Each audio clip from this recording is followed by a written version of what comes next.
Or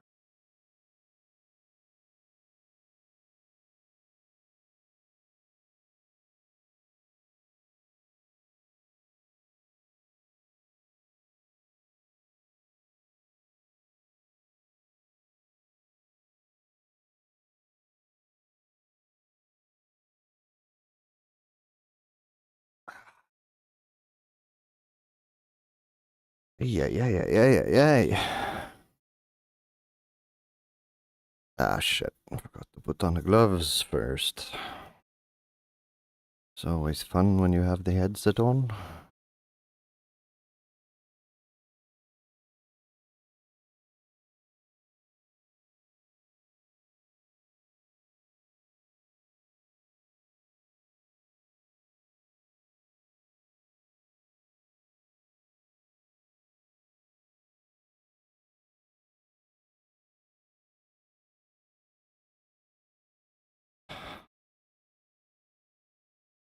There we go.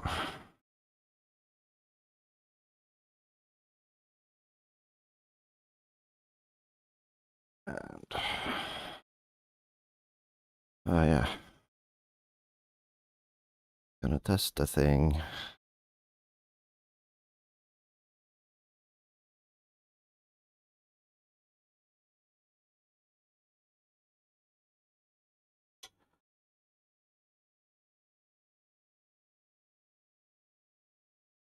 No, I did it again.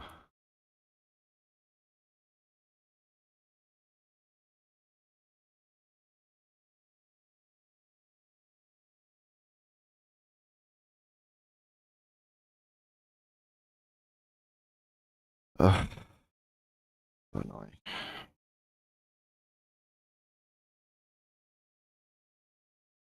So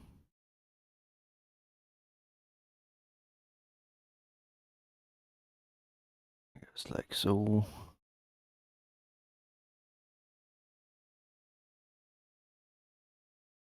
Go on.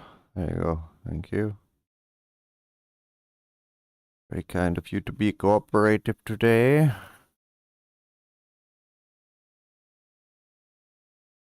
And then let's see.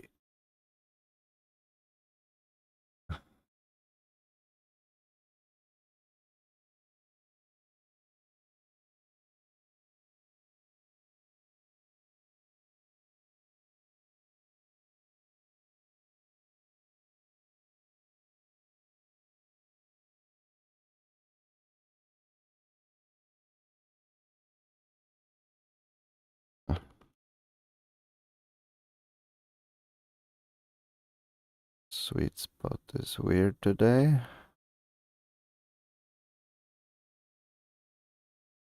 There you go. I think this is button 3, isn't it?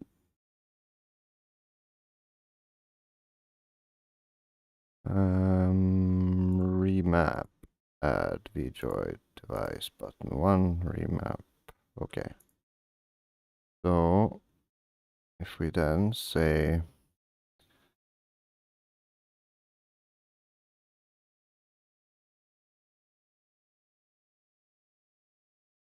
why is there no button 1 on the VJoy though?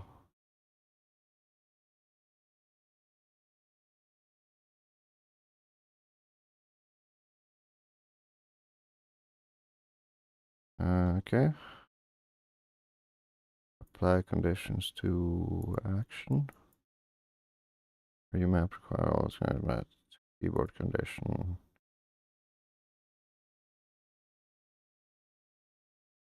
Oh.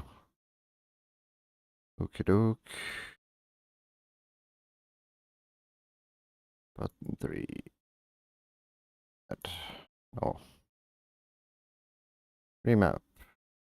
To keyboard. Add.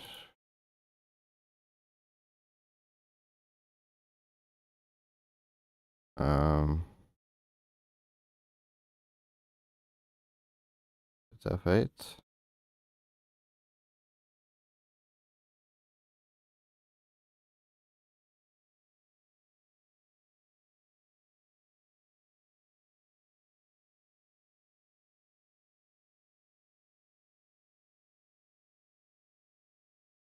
You're responding. Oh no. No lag. Okay.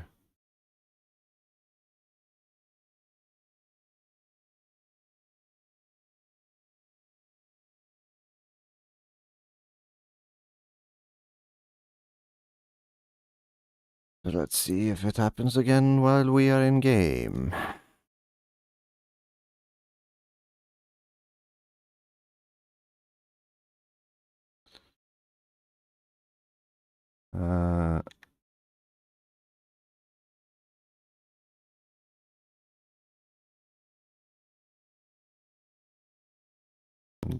Now it's not muted here. Okay. Server list. Pegasi.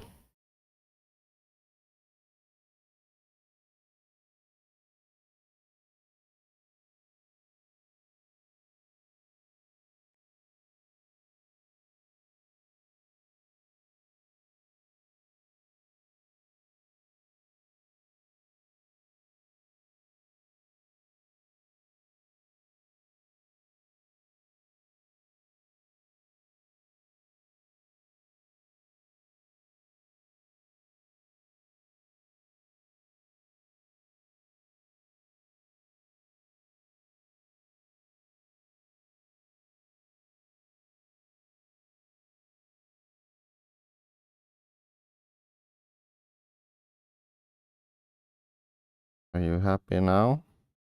Yeah, seems like it. Okay, cool. So then I put this there.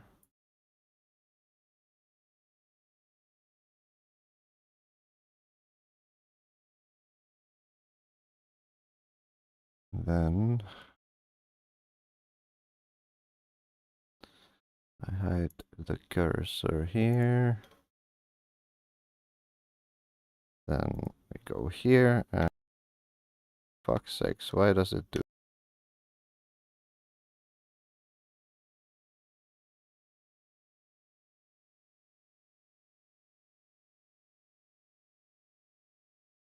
Okay, so this is actually not something I can use then. That's a shame.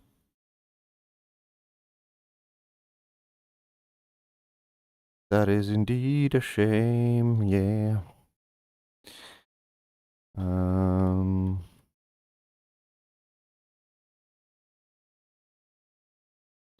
Anyway, I'm not gonna spend time on that now. I can do it offline.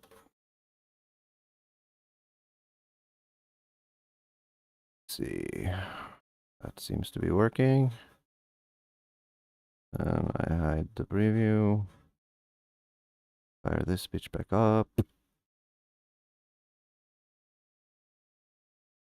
I have no idea what conditions it is because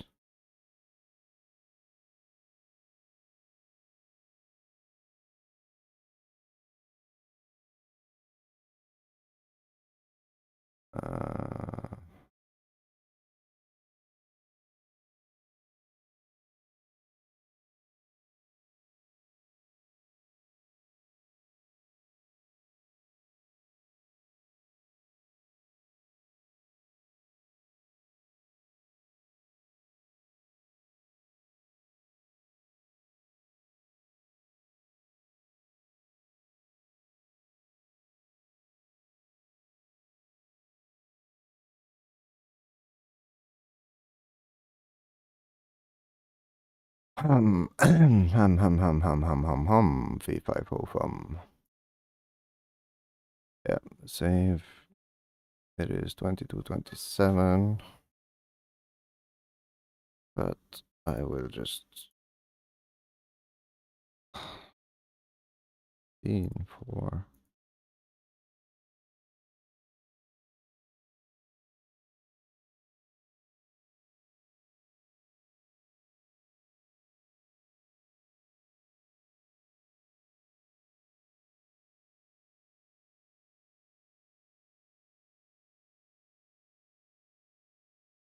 Or 31, okay.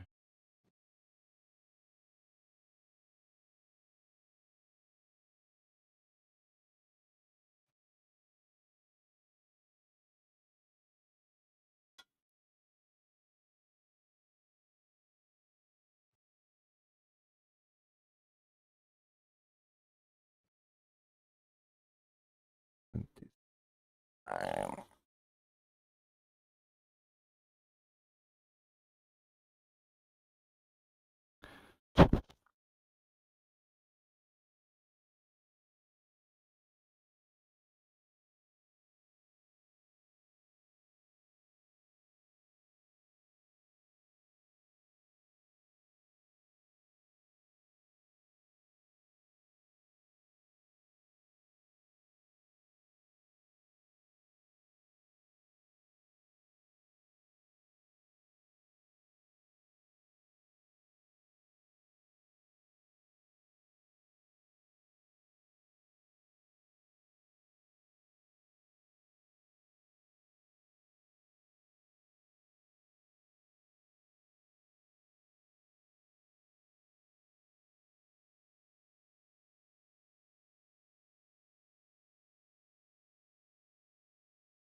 Okay.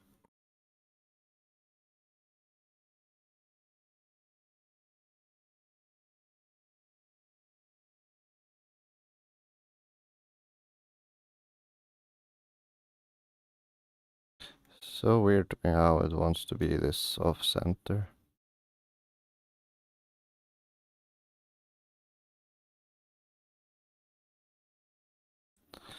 But it's okay.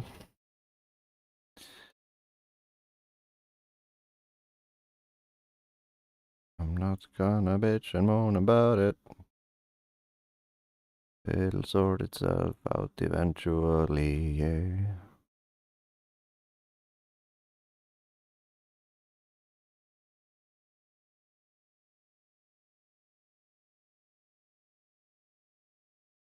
Um, um, um, um, um, um.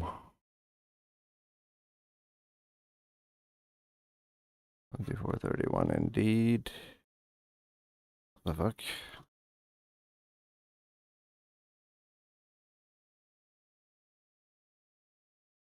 Interesting.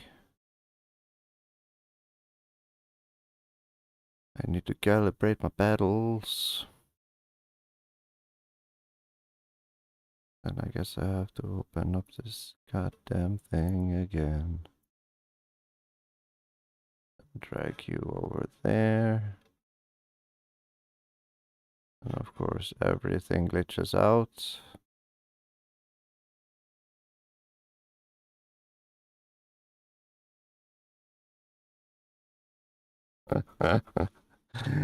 Oh, Windows Mixed Reality, you're such a fucking frustrating piece of software. Yes. That's what you are.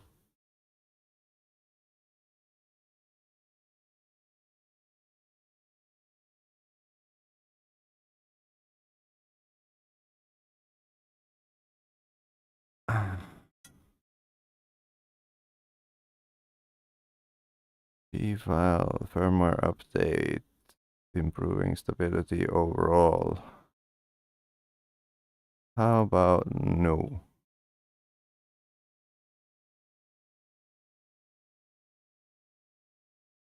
Calibrate.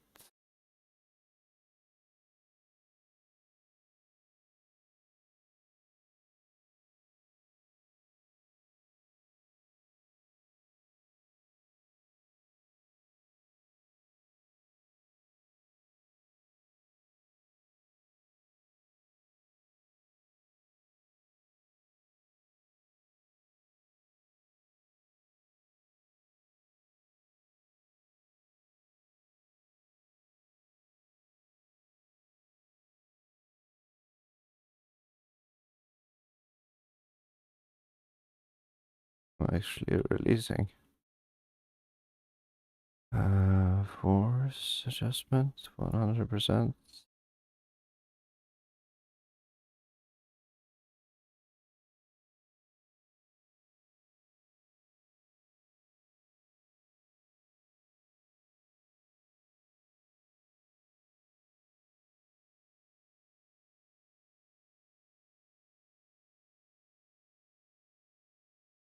Yeah, now it's closer to being accurate.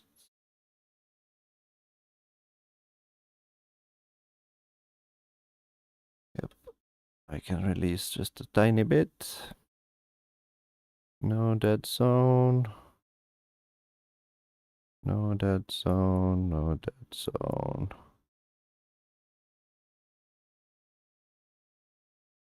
Okie dokie.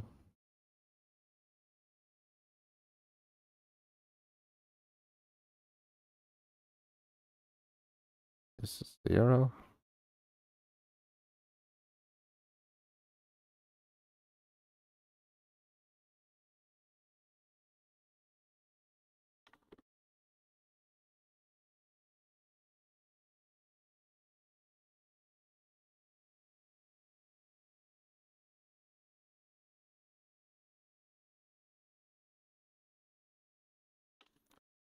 Yeah, that is 0.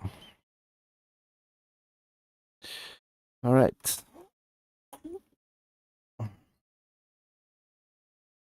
Let's do this.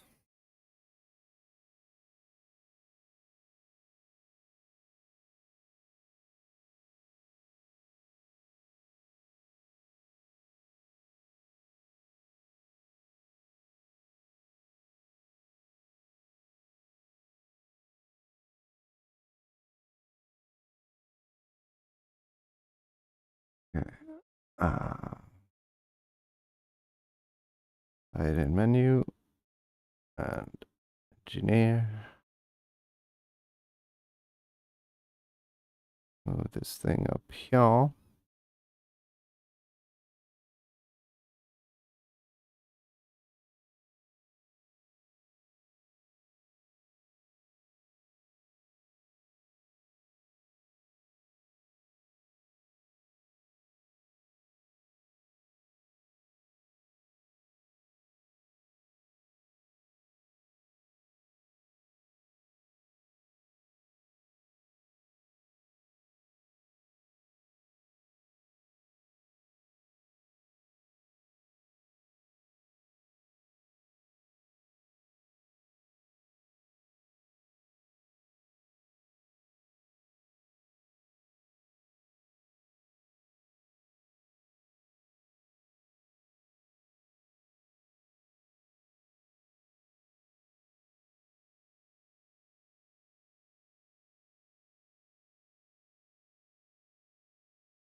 Oh, I've been muted. I am sleepy and maybe a little bit hungry, I think. Let's see. Quickest lap. Had a bunch of loss.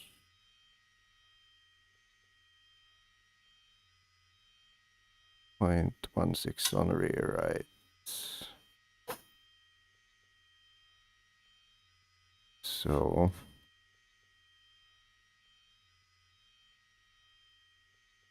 2 should put me at 0.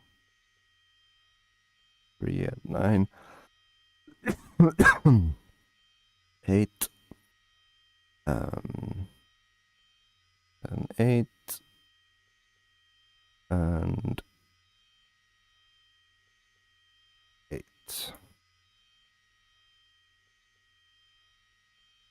61 points. Strike 4.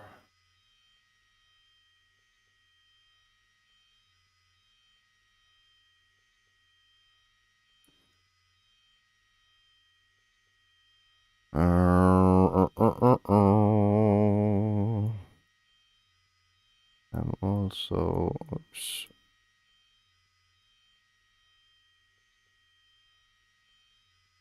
Fun. If I can make the front a little bit more malleable. Oh, TC2.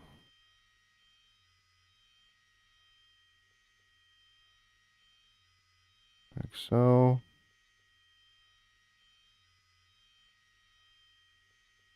And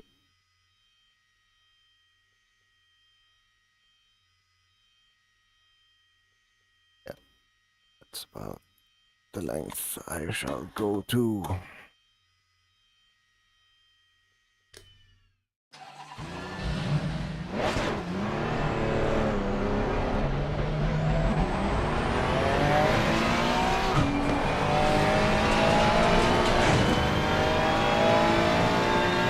Extract a little bit more juice out of the engine.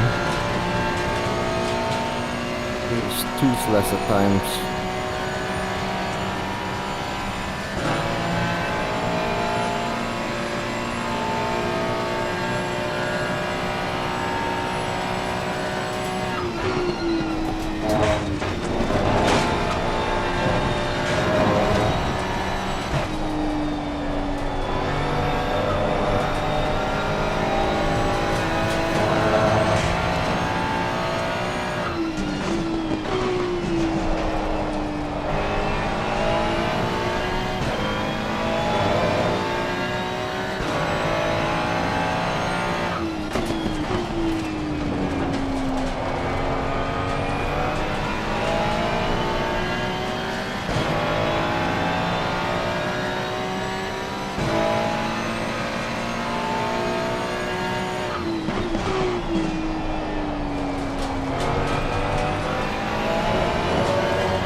shit.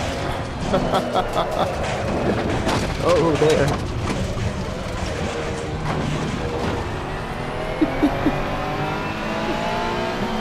Saved it. Oh, shit.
Box down here now. How about 2-2?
It's just way too steppy outy, and I suspect that our good friend Mr. Rear Toe is to blame.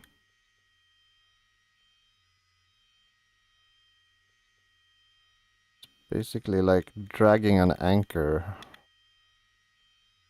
and then overheating the tires, and then they become sad.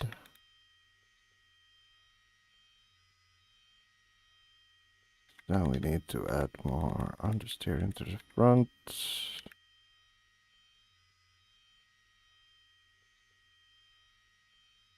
And also quite curious. about this.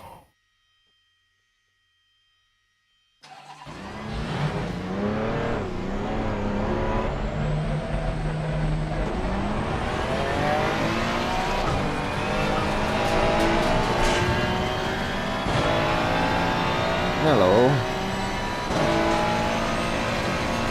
You sound a little bit more happy.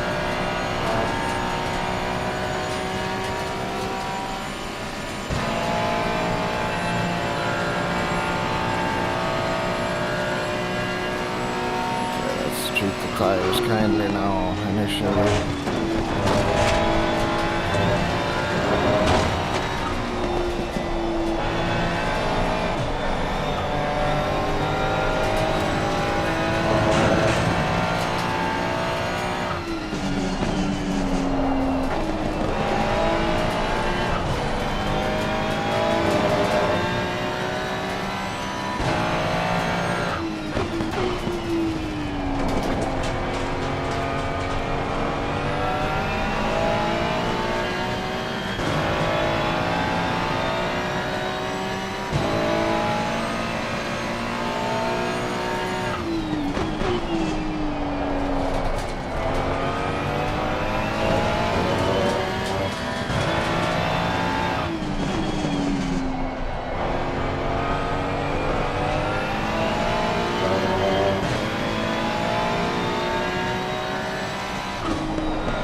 Yeah, hello man.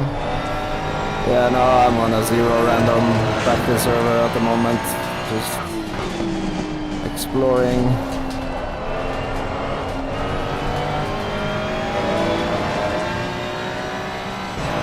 Car struggles with very hot tires in the hottest part of the day. A fierce amount of oversteer.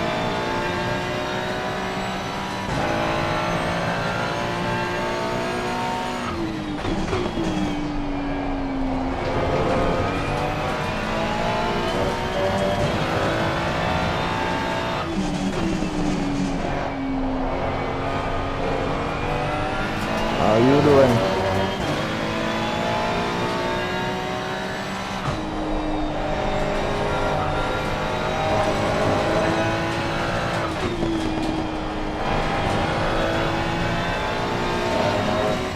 I'm in the 296.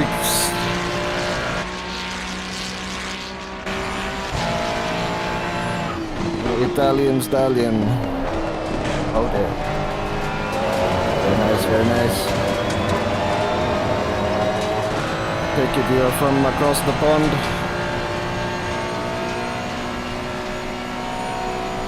Or do you start late?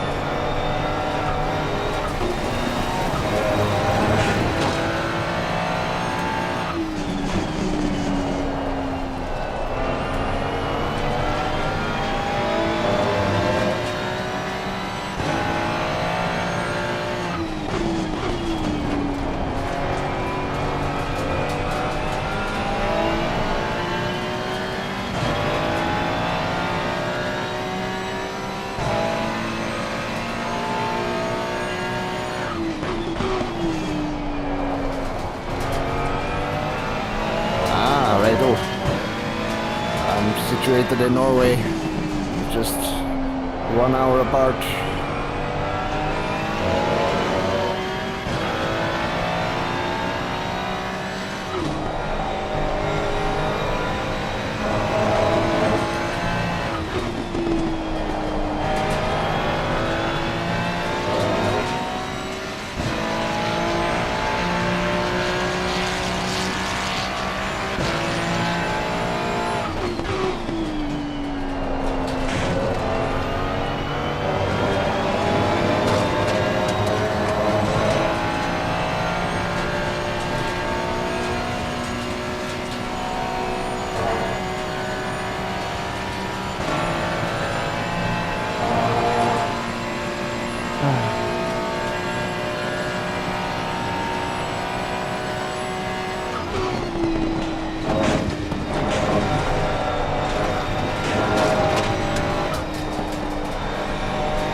A random person has joined the fray.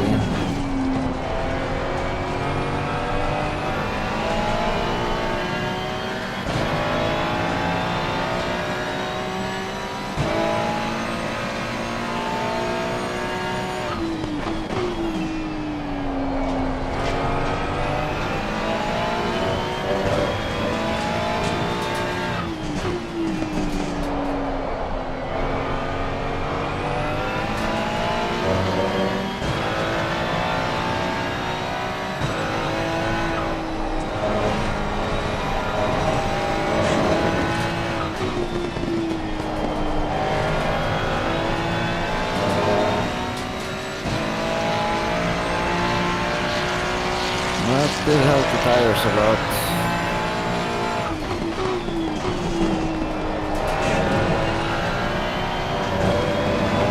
And that crazy oversteer is gone.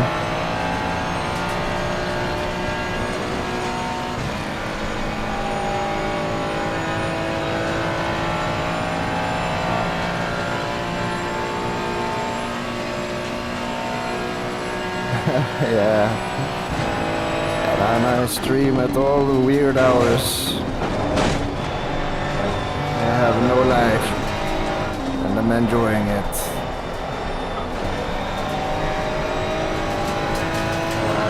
I'll probably be on later. We have a team practice thing at, I don't know, 6 your time onwards or something. I'll probably be driving all evening. I need to get consistency going on this track, do some full stint runs to make sure that everything is in working order. There we go, now they're starting to dip into the 27s. It's not 100, so that's nice.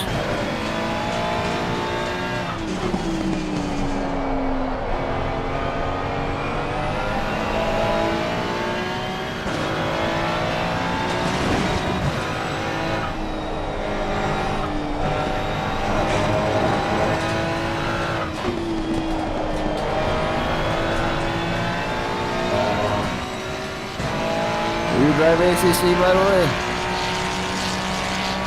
Something I may have asked before. I am senile, so I'm a goldfish, but your name seems familiar.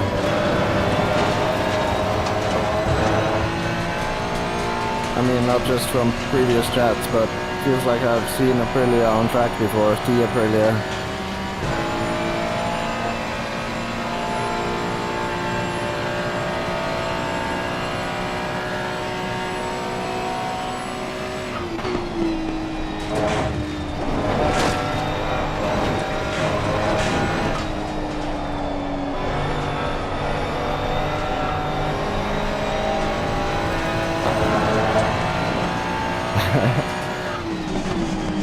Oh,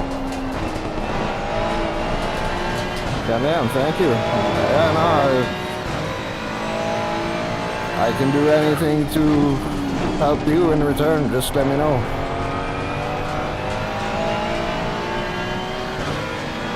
ACC is fucking, oh, it's so good, man. I mean, it's not the perfect sim, it has its flaws, but it is, without breaking the bank, it's hands down the best thing out there right now for, at least for competitive racing. But yeah, like, if there's any, if I can repay the favor, dude, like, I am a tiny 1-0 average streamer, dude, but I mean, I'm getting a lot of views, so, or a lot of, relatively speaking. I've been, like, obsessing a little bit about the graphs lately, and they are on an upward trajectory, which is fun. Oh dear God. So yeah, like,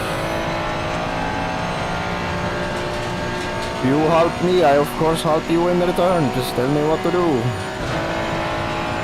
I will at least go subscribe to you after this, that's for sure.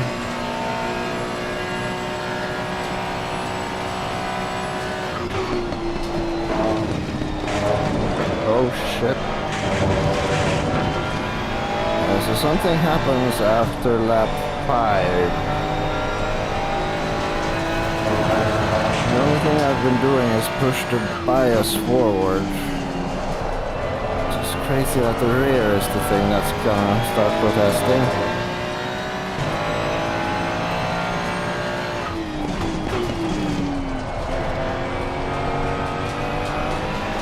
But hey, we got bias to trade for days. The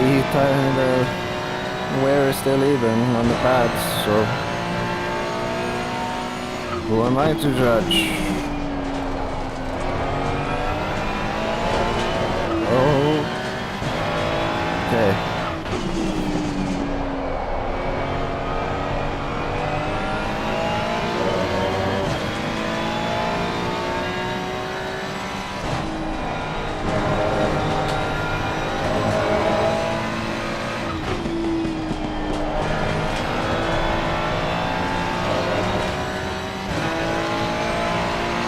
If you need help getting into ACC, dude, like, I am a slut for assisting.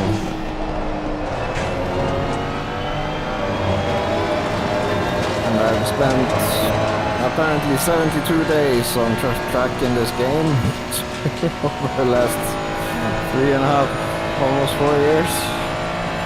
So, I'm not an alien yet, but I am a sucker for random interactions.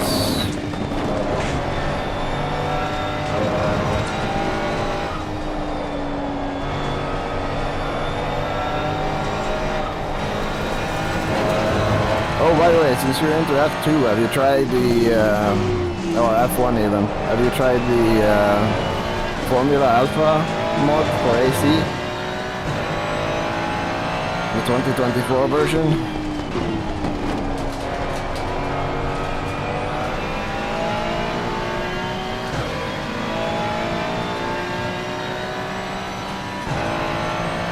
Oh yeah, that's right. Well,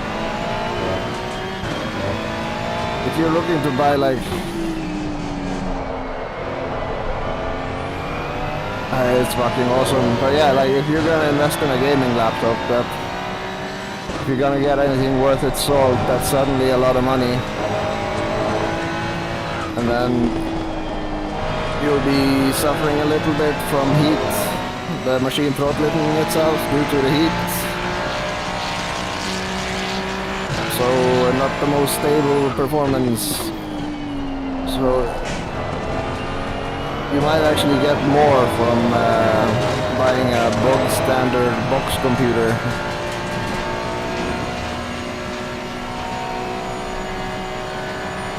And if you have a decent TV with low latency on it, and you already own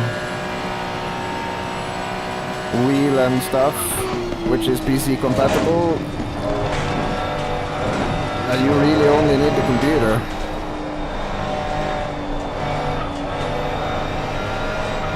And I used to I used to deal in computers once upon a time. I'm still an hardware enthusiast, so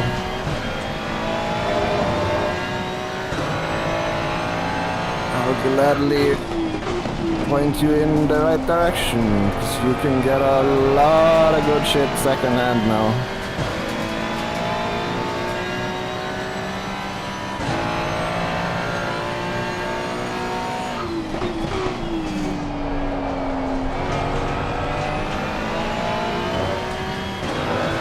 AMD is dropping its, or if they haven't already, but they're dropping the latest gen 7900X3D.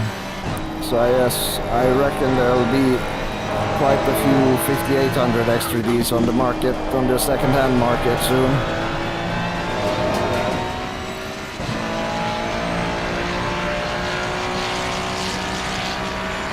Yeah. Yeah, it's more about like just slightly educating yourself a little bit about components or what you should look for. And it's basically like for sim racing, the AMD Ryzen 7 5800X3D, as it's called. It's basically in my description of every video. It's my current computer specs. Like it's the cheapest 5700, or like the motherboard is like, it is prosumer. Oh, hello and thank you. But yeah, just to conclude my rant, like if you're gonna game on a single monitor, just like get going using your existing stuff, like your gaming setup. I'm assuming you're on like a monitor of some sort with low latency or a TV. So basically, my motherboard pair, which is like the most feature-rich and affordable board out there, it's like the most bang you can get for money. Combined with said processor, same, which is listed in my description, along with a little bit faster memory and just enough storage to get by. Yeah, no, I started on a TV. And then like if you can get your paws on that second hand, I mean, it's probably cheaper than a console. If you just go for a minimalistic build.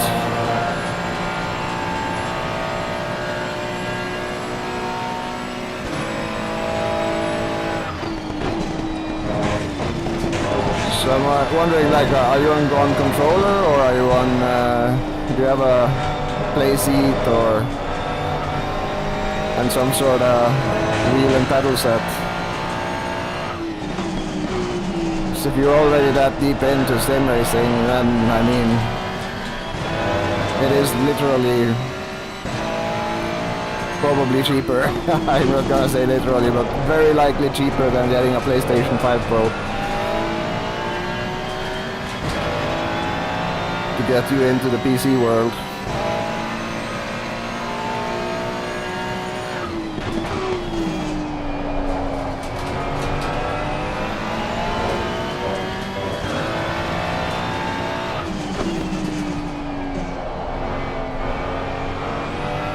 Alright, oh, wow, there's a lot of good racers on controller.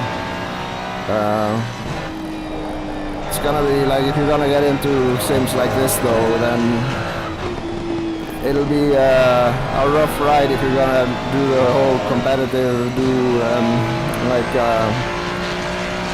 series hosted by LFM or SimGrid and stuff, because they don't have any assists on.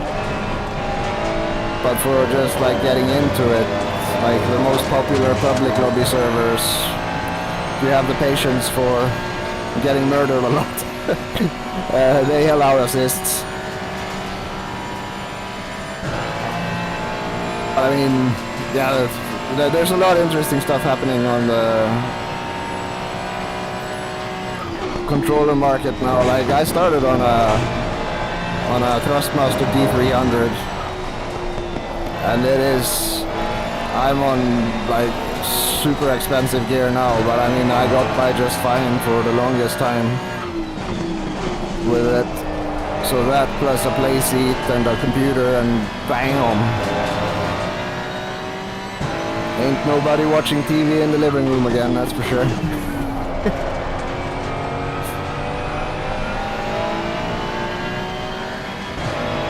Also, how are you doing, by the way? Or I see it's only us now.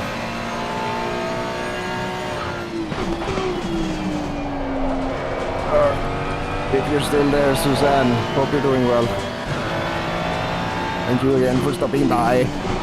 Oh dear, no.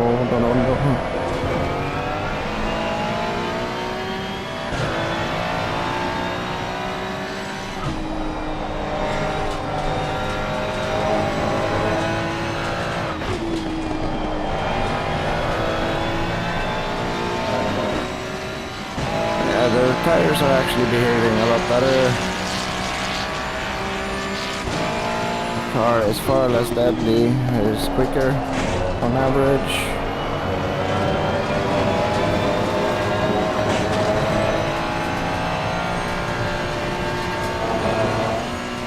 Can probably remove her. Oh, there.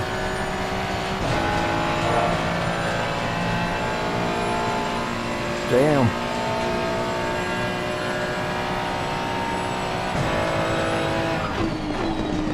Yeah, they recently released a DD wheel, which is it's not strong, but I mean if you're just getting into it and you're on a budget, so to speak, and then it's perfectly happy combined with like a sturdy play seat, not the cheaper frame, like thin frame ones, but a little bit more fancy ones. And they can still be, you can build your own out of wood for that matter, and it won't make it flex.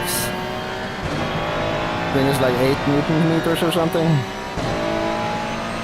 And it's not that much more expensive than the older belt-driven model.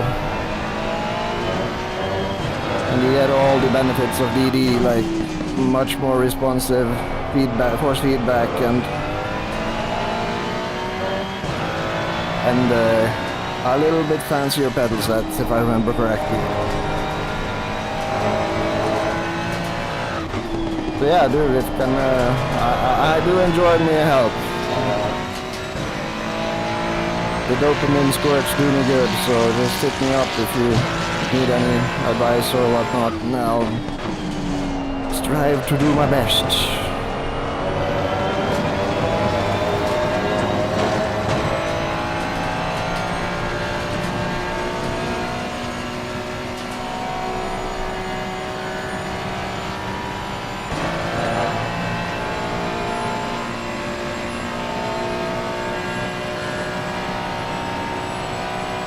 12K subs though, dang.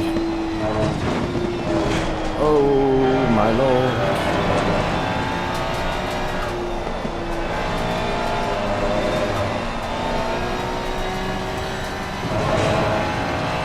Oh. Yeah, the world of PCs, they are, let's say, full of gimmicks. And especially the gaming laptop one, they can be quite sneaky. Like they have all the right numbers, but the things they feature are actually the low power version of the things which have equal numbers in terms of gigahertz and megabytes and gigabytes and stuff.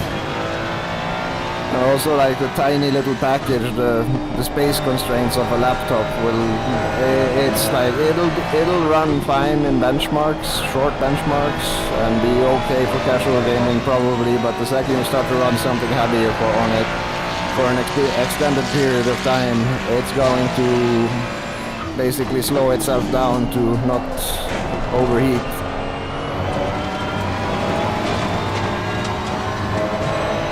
So there's like a cheap computer case, a Riptide PG X570S motherboard combined with a AMD 5800X3D, some decent 3600 megahertz DDR4 memory, and a alright M.2 SATA drive. You see, like all these numbers and letters, it's all just stupid. But they all have so many, tricks to them. So distinguishing between them can quickly end up with you like getting something that feels like a good deal, but it's really not. You're just paying slightly less for a lot less performance.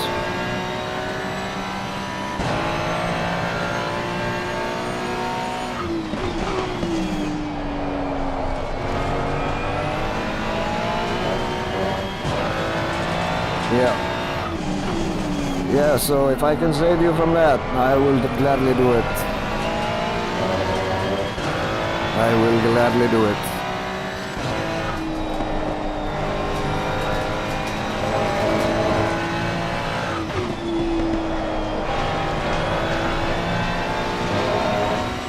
This is kind of turning into an extended tire test, this.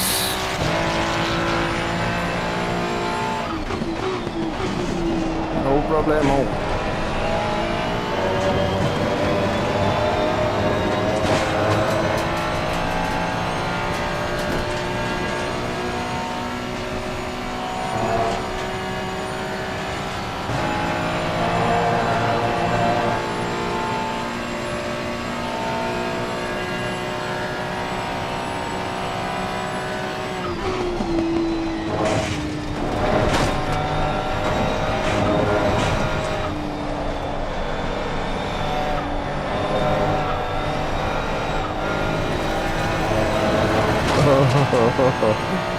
That's a little bit too close for comfort.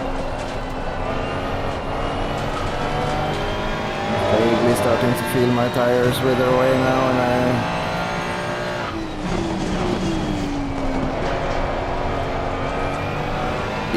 it's just a practice server I've set up for the community or the team I'm driving for, and opened it up for the community which are hosting the endurance race we're doing this weekend. So right now it's just me and another dude doing laps. And I mainly do it to replicate the exact conditions of the race, or as close as I can get to them. As part of preparation, I take this shit way too seriously. It's like a driver swap event, which runs for 8 hours. So, and we're fielding 2 cars. One of the cars has 3 guys in it, and this one... Yeah, I'll try... I've been meaning to get into scheduling stuff, but I'm so horrible at media. Like, I want to do things for myself, but I just cannot.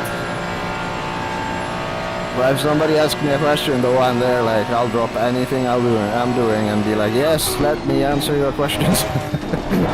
Give me that dopamine.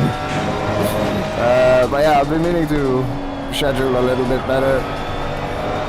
See if that helps with the algorithm and stuff. So it would be nice to get that shit going. This is the thing I do most.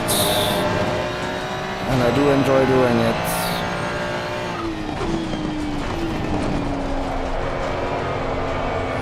I'm not doing it because I'm hoping I'm gonna become an internet celebrity or anything. It's mostly just to have a recording to review as part of my preparation process, but I mean, weird shit happens nowadays. I mean, fucking hats off to him, and he's a skilled dude, but it's crazy to me that, like, Jimmy just He's a Nordschleife driver now. And I came from a shed. It is amazing. If I can get in on some of that action, oh my god, that would be so cool. Then again, I live in Norway. We have basically no street tracks or tarmac tracks of note. But I'd travel. I'd goddamn travel. I'd pack up my dog and my bags and I'd fuck straight out of here. It's a beautiful country, but my god.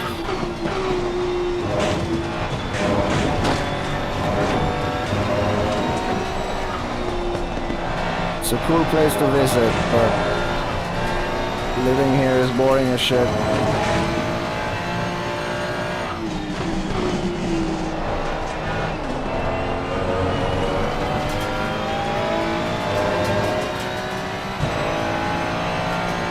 Yeah. Nice. Well, you'll be 34 once I get off here, or when I stop the car again. I'll pop straight in and give you that clickaroo. I'll even ring the bell. And go hit some like buttons.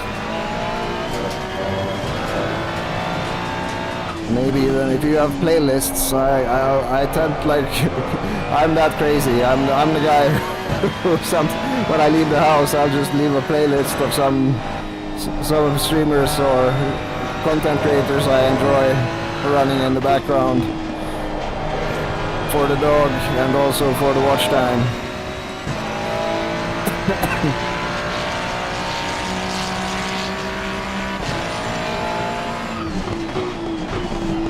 I'm like up 3/4 hour in, or I'm 1/4 away from the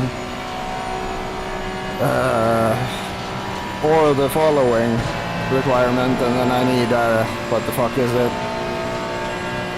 Oh yeah, I wrote it down earlier. 318 or 28, I don't quite remember. 18, yes, 318 more subs. Then I can enable the monetization things. But at the same time, I'm like, I'm no fan of advertising, but also I like to eat. And money isn't great at the moment, so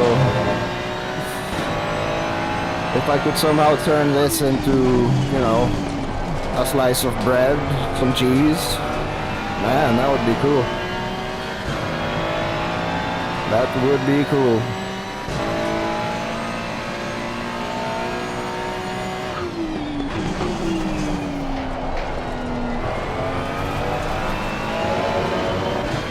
Righto.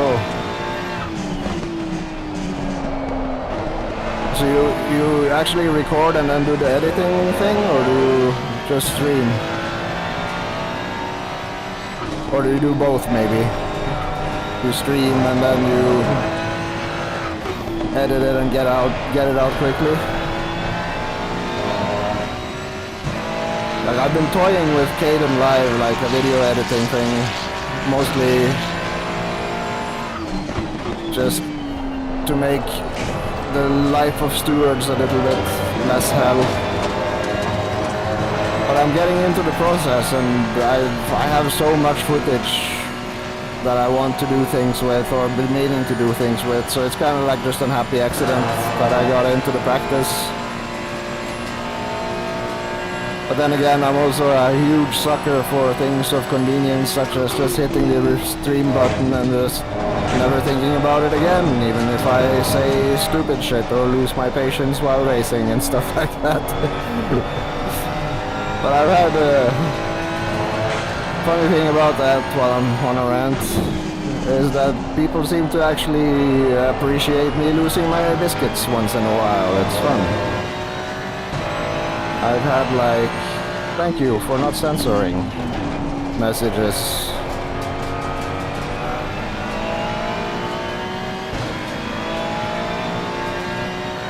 It's not like I go apeshit, but sometimes I tell people to fuck off. I mean, so long it's sincere and not necessarily out of malice, I'm fine with it, I guess. What the fuck, that's a weird rant.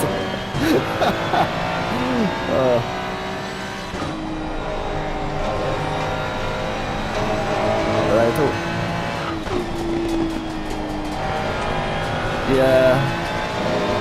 Yeah, no, it's to earn any significant amounts of money, you gotta find an audience, and a lot of it, or a lot of people. I mean, it's like just getting to the stage where you're able to have the feature enabled. I mean, that's an achievement of its own, and it's just time. So, I mean, the weird shit I end up watching on an average day, man. Oh. I mean,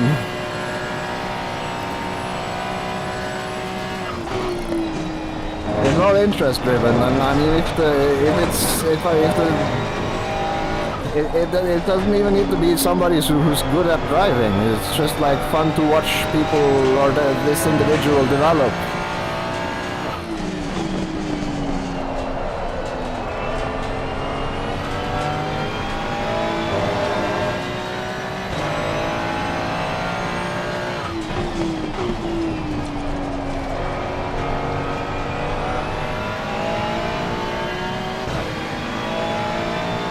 I don't know, that's a lot of thoughts going on right now.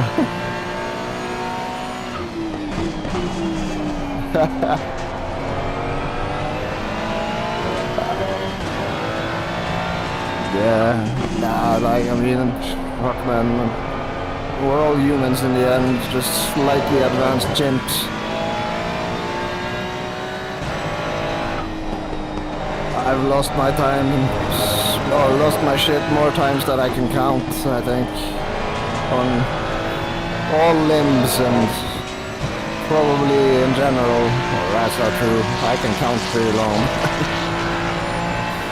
But I mean, the point is, like,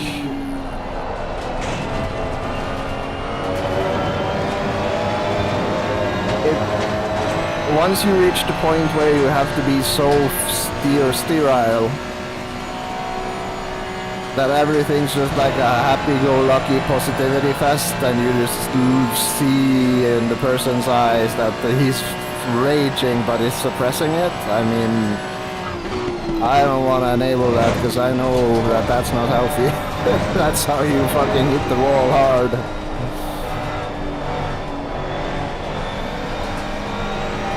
Sometimes you just gotta release.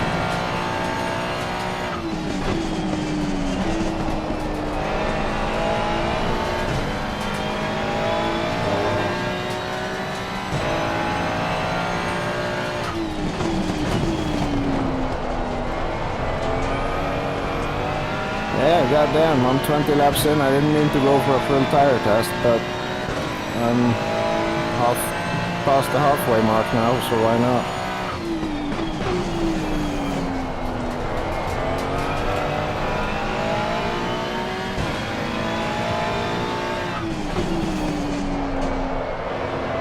It's a little bit oversteery, and the rear starts going.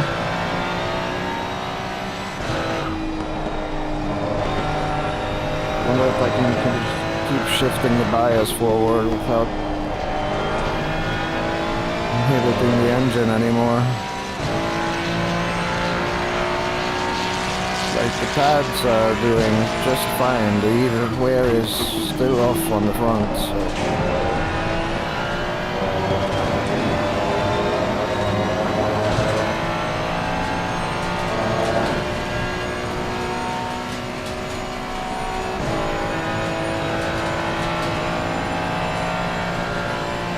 What the fuck?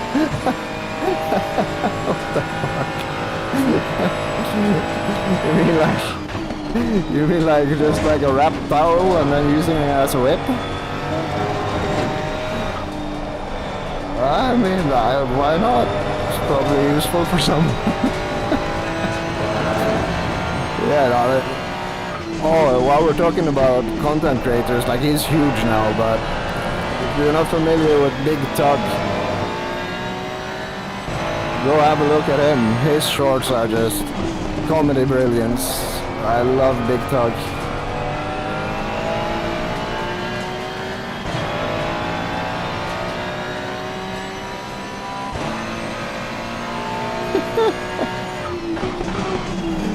Yeah, no, like, another thing is, I used to be like, I don't want shorts, I don't like shorts, I like long form content. Big Tug, BIG space TUGG, Tango Unicorn Golf. He has some great, he makes like shorts that are stand-up bits more or less, about just random shit. He just like gets in front of the camera, has some notes, and then he just starts talking, cuts it, and uploads it. And he's funny as shit, man. And the more produced content he makes is really good as well. Like, he can pick a random topic and just go to town on it. And it's all just like humor.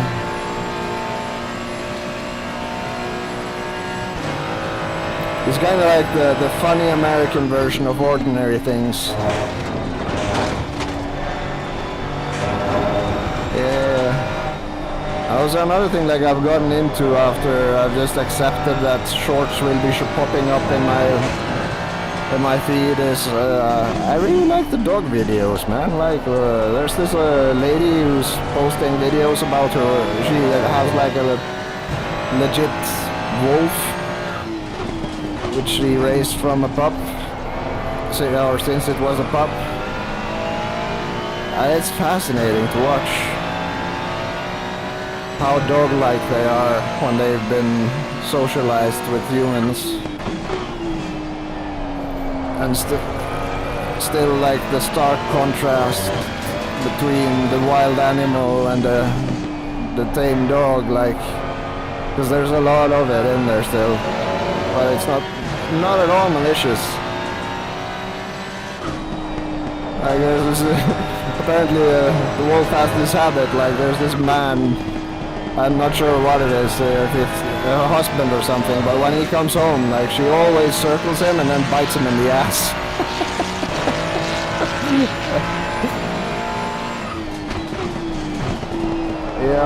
Yeah, no, fuck man, YouTube, that's just completely, I have a TV box, but it's still in the packaging. I received it from my service sim or my internet provider. It's like an IPTV box thingy. I just never hooked it up. I could not care less. I do not want it in my life at all. Fuck that shit. YouTube is so much better, and Twitch, and the other thing, Vimeo. So much good content out there, made with actual passion, not just produced because some committee thinks that's what people want to see.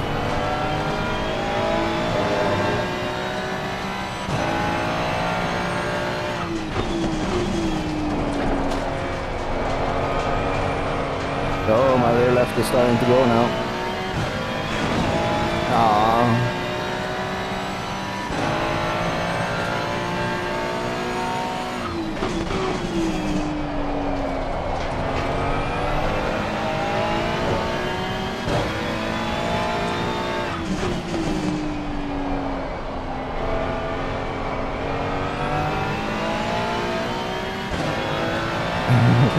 Dog his big guy, I assume you mean dog, takes the piss out of him? No, I haven't.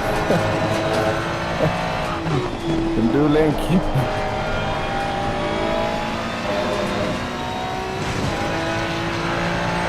Oh, while on the topic, if we're exchanging funny bits, there's another a British creator I think you'll probably maybe enjoy because he's funny too, but he's a bit more dystopian type of funny. Ordinary Things.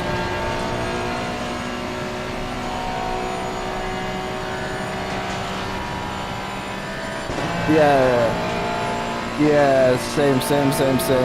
NRK can.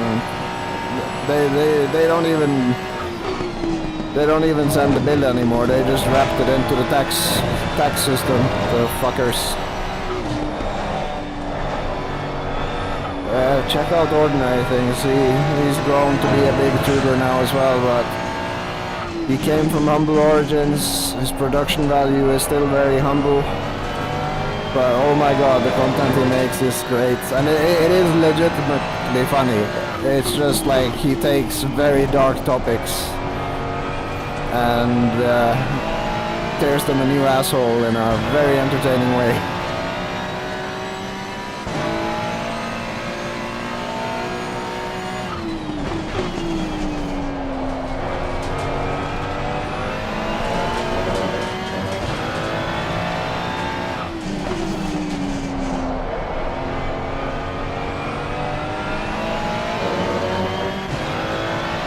Who else? Oh yeah, if you're into comedy stuff on YouTube, are you familiar with internet comment etiquette with Eric?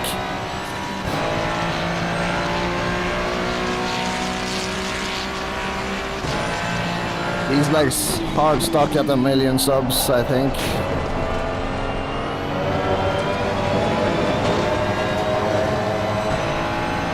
But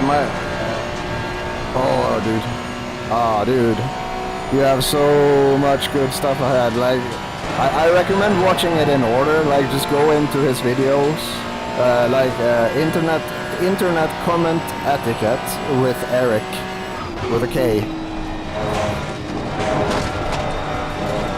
as in Eric. With a K. But yeah, just go into his channel and then sort by oldest, and then just start from the beginning. Because like he had a channel initially that was called Let's Go to Class, which then evolved into basically internet comment etiquette, and Teacher Eric teaches us students all about good comment etiquette on online fora, such as the YouTube comments and Facebook and all that stuff. It is not at all what it sounds like. It is great. It is absolutely great. He has even like I think he can be credited by making ads, or like the ads that people make themselves for products good, where they are actually good. He has this side, or it's like a show within the show, because everything's very well written and scripted. He's a really good, gifted author. Or talented, I should say. Yeah, gifted.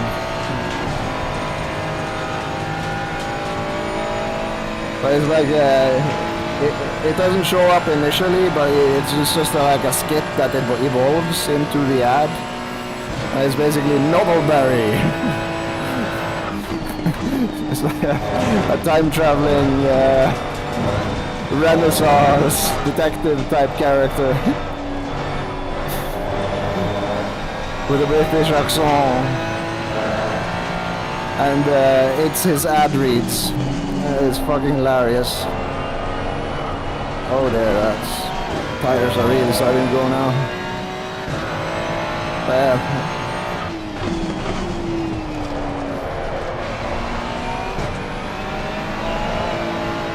And he even does like, he has like puppets, like a cardboard box robot. That has a common occurrence in this show. Yeah, I shouldn't spoil more, but seriously, like, if you watch anything, like Internet Comment Etiquette with Eric, Ordinary Things, and Big Talk, those three people they are my spirit animals. They're as close as I've gotten to a parasocial relationship ever, and I haven't exchanged a word with them except writing a hands-raised ASCII emoji in their chats or on their videos to boost the algorithm.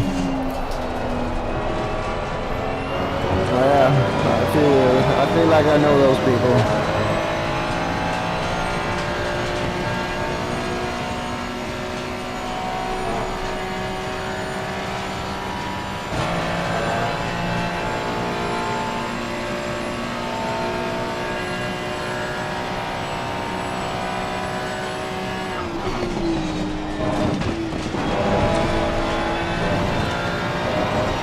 Very nice. Well, I started on Twitch. I managed to build up a whopping 350 odd something there before I went fuck this platform and moved here. And it's not like YouTube is like the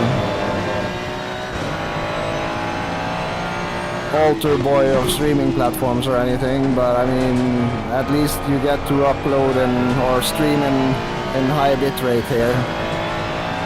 So it looks good. The 12-hour limitation is a little bit annoying considering I do endurance races, but that's a worthy trade-off. But yeah, Twitch, Twitch is, yeah, I don't understand Twitch anymore. It's like, sure, it's an easier algorithm to game. Like, if you just get online early or just after somebody popular has stopped streaming, then you have a very high likelihood of getting random views compared to when they are live. But it's very much like a boys club of sorts. Big streamers get pulled massive views and everybody else just sits there.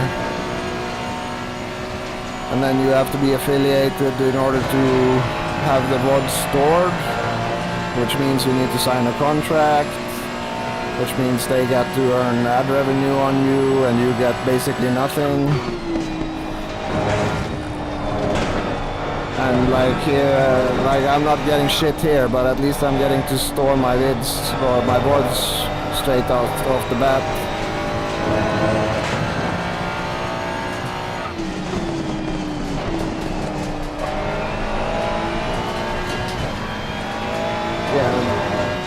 Yeah, and the other thing that kind of made me lose interest in Twitch was, and I'm not like a woke dude, and I am not like a anti-woke dude. I am just a spectator of that whole circus going, what the fuck is people doing? But at the same time, there's so much random enforcement. One could say that's the case on YouTube as well, but I feel like you're in deep shit if you're a 90s kid, or you were a teenager in the 90s on Twitch, and you don't have the, let's say, it's not that I blurt out awful things. But I mean, people have said things which are, in my mind, completely benign and in context, obviously a bad joke or an attempt at a bad joke, and they just disappear and have no recourse. And while that is true here as well, I mean, at least YouTube has been clear that so long you don't do it within the first X amount of minutes or seconds, I don't know which, but if you just stay PC for a little while, they're not gonna make a big fuss out of it unless you go full-on racist or bigot in general. At least the fact that a lot of PewDiePie's content is still up is speaking in YouTube's favor, and I'm not saying he's a racist or nothing, but yeah, there were many accusations of it because he made funny jokes in funny uniforms during his 2016 escapades.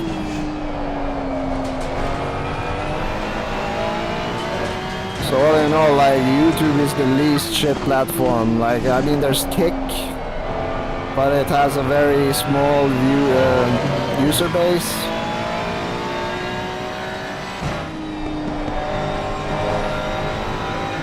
But yeah. And then there's always multi-streaming,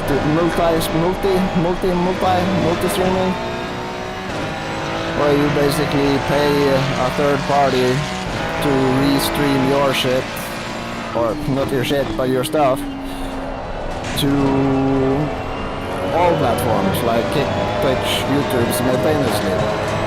And if you have a decent internet connection, soonish, so far I understand, OBS will support multi-streaming natively, so you can just log in or set up multiple API keys for each service you want to stream to, and hit start streaming, and you'll go live on all platforms, as opposed to just being tied to one like it is now. And if you're a really big nerd, you can sort of jerry-rig that functionality together by hosting an Nginx server.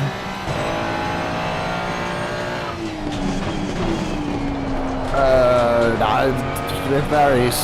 If you live, like, there's fiber most places, but there are still places where you basically you only have copper telephone lines and DSL at varying degrees of quality. But like included in my, I live in an apartment complex, and included in my rent, I own, but I have to pay like the shared fees and stuff of with, where the internet is included, and the basic subscription is fiber optic at 250 megabits up and down. And what you're looking at now is basically, I think it's 1440p at 60 FPS with, I think it's 15 megabits per second bit rate. So roughly 15 megabits per second upload per stream, if you're on a stream at the same quality as I am. But then again, like on Twitch, you're limited to, unless you're partnered of course, then you're limited to 7,500 kilobits or 7.5 megabits per second. So if you're gonna multi-stream straight out of your house with a future version of OBS, then you're looking at 15 plus 7.5.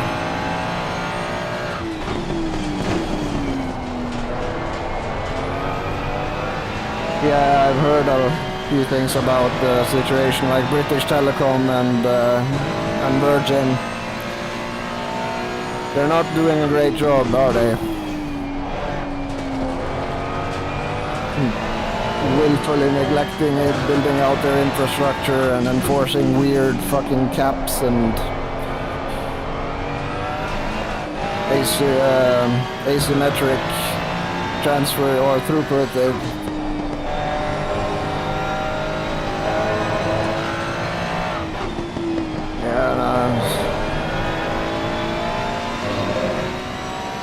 And I've helped a couple of Quake players with their internet stuff over the years over there in Britain, and it's always the same fucking story. British Telecom sucking balls, and the few people that have decent internet are typically Virgin customers, but they have, oh yeah, Sky as well. Yeah.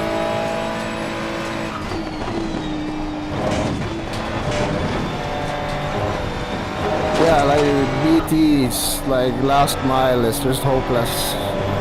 They oversubscribe their, what's the word, their terminals. Like they hook up way too many customers to way too little, too small. Oh my god, I can't even speak. The connection to their terminals are basically willfully underspec. And there's nobody riding their ass in terms of actually having to provide their customers with the product they have bought, because You know, there's a clause. You get up to. You don't get a guaranteed minimum. So they can basically give you nothing and still not be in breach of contract. It's just ridiculous.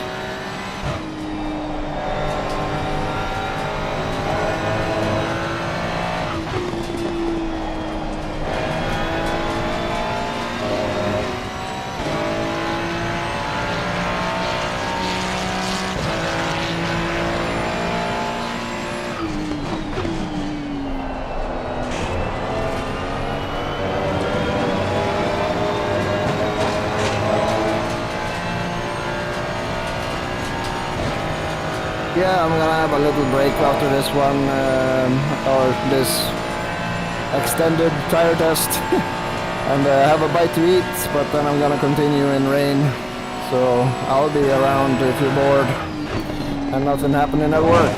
Feel free to pop by, you know. I enjoy myself some company.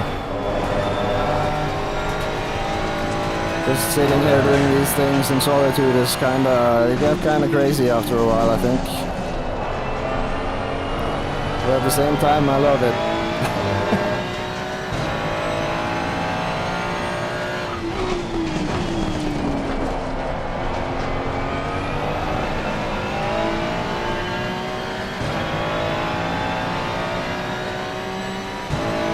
Yeah, see you, man.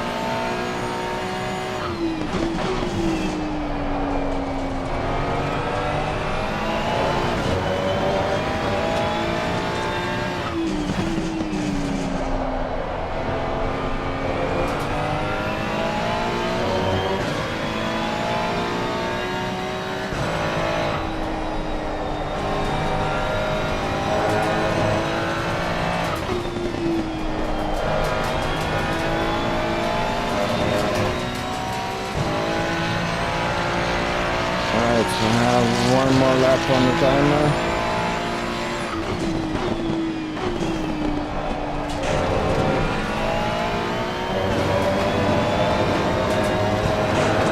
We're still at 97, 96 in terms of wear. In fronts are good.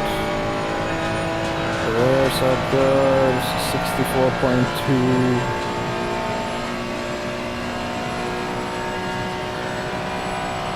It's not an impossible bias.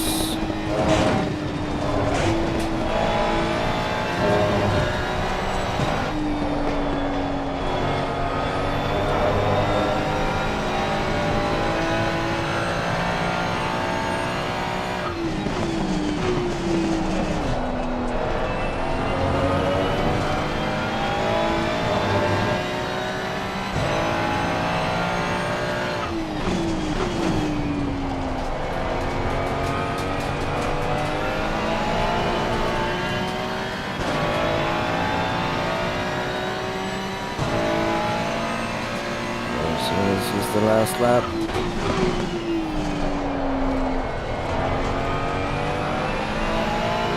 Oh, let's check. 3.9 liters left.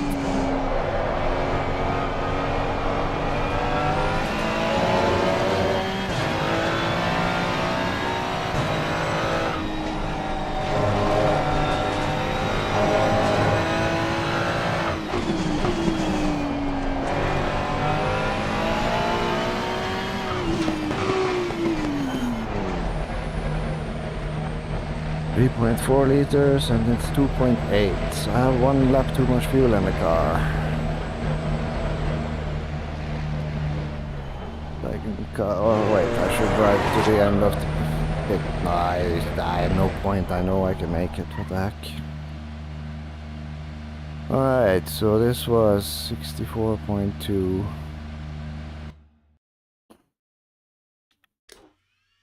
Oh, Jesus. That was good fun. Where are you? Wow. Oh. That snooze does not taste great. Server be chilling.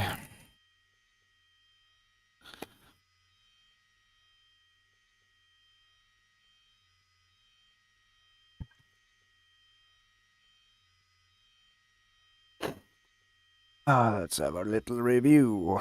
See what's going on with the... Yeah, before I forgot, current...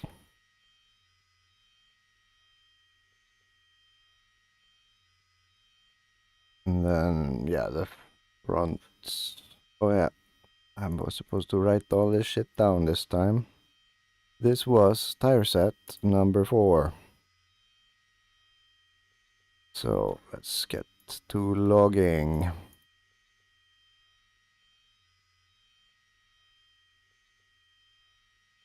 So I can cross-reference with Mr. David afterwards. Pads are just sweet. They're a percent off each other, so they're much better than burning the rears with the with the other thing. Okay, so yeah, I'll remember. This was 2430.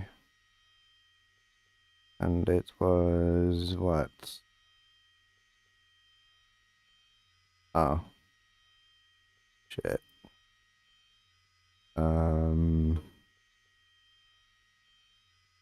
Currently 2329. 23, 29, or 30.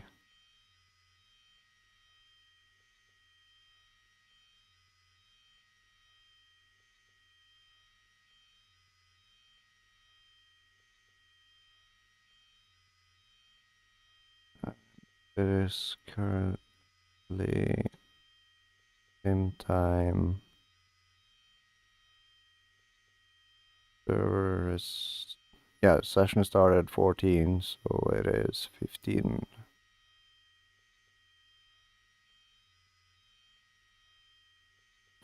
I took 5, but I really only need 102.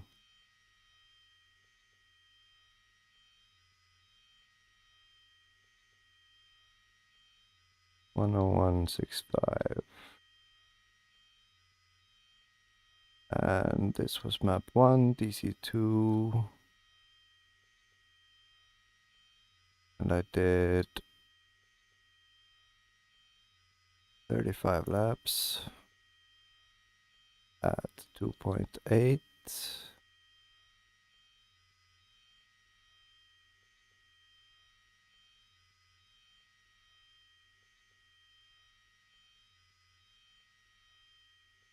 And my best was 145.2, 145.4,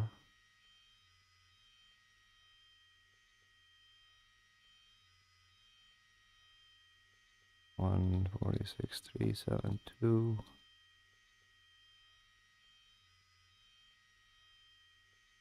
Brake bias for 2. And on my fastest lap,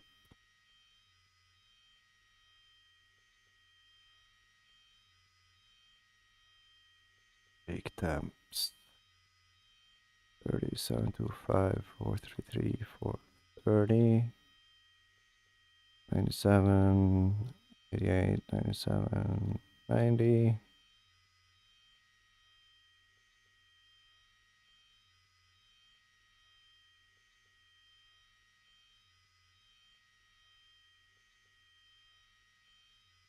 Yeah, it actually looks like the fronts are taking a little bit more heat the further I go forward.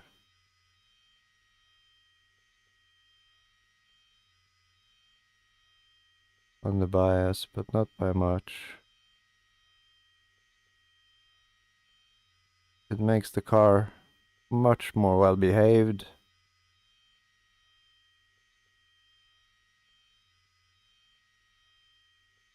How much loss did I have? Just 0.23 on rear left, 0.09 on front left, 0 on front right, 0.8 on rear right. Not too bad.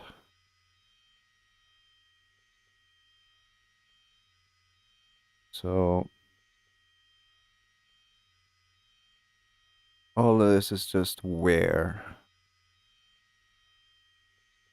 I had light blister on the front, which makes sense. It's hot and I was abusing the front left. Or one that's 6 and 6, so even 8, 21, 33. Yeah, nothing I can do there. This is left. So 5, 7, that's 7, 2, 9, 1.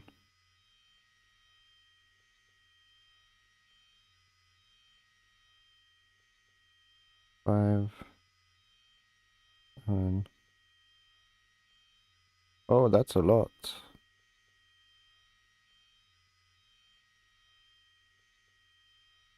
So,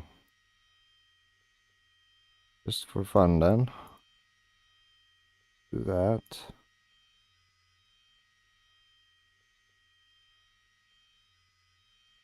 And then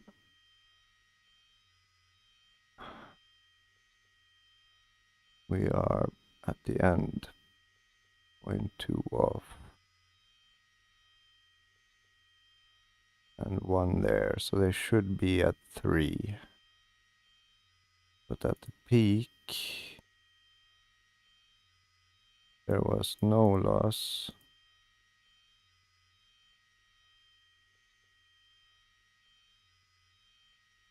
So assuming we add 2 and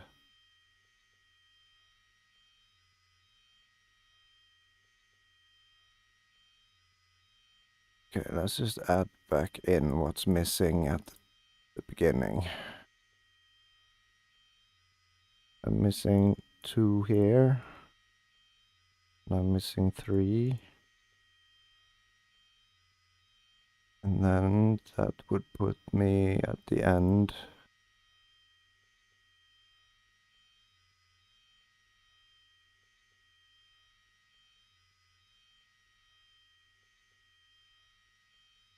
Two and 3.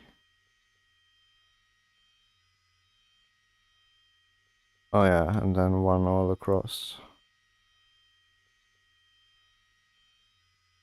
Then we would be at 27.0. So that's 3, 4, 1, 1 at the end. 3, 4, 1, 1.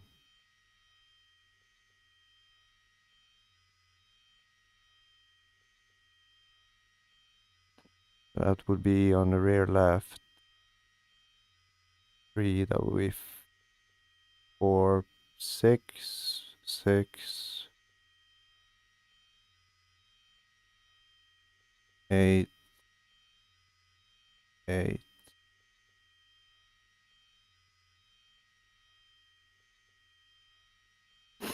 But we also shifted the bias to the front a bunch.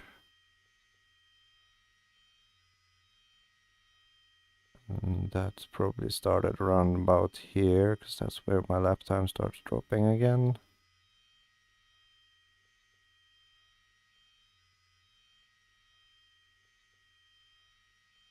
Yeah, there's 720, 30, 40, 50, 30, 60, 8, 40, 50, 77. It's not that big of a difference, actually. That's crazy. Okay, well, the fronts were good anyway. So I'll take 1 out of the fronts. And then have a little snack and do another run. So now I feel like I am awake and alive again, and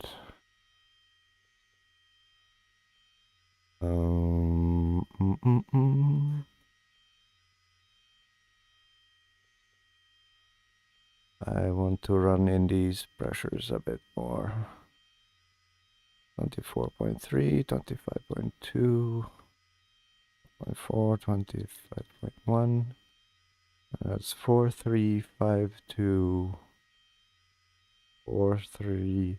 No. 24.4. Ah, my short-term memory sucks. 24.3, 25.2, 24.3, 25.2, 24.4, 25.1. That is good. And the where.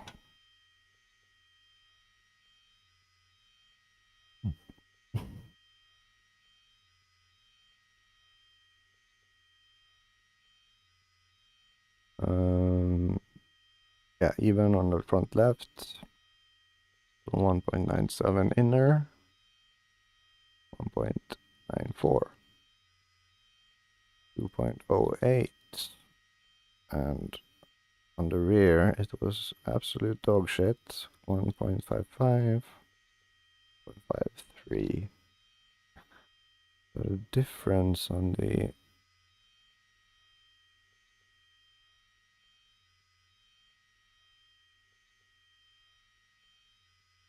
this is where I use a calculator, because my brain is not good at retaining numbers. This is known. 1.91 minus 1.72. That is 0.19. That is a lot. 1.72 minus 1.55. Oh, okay, so it's 0.17.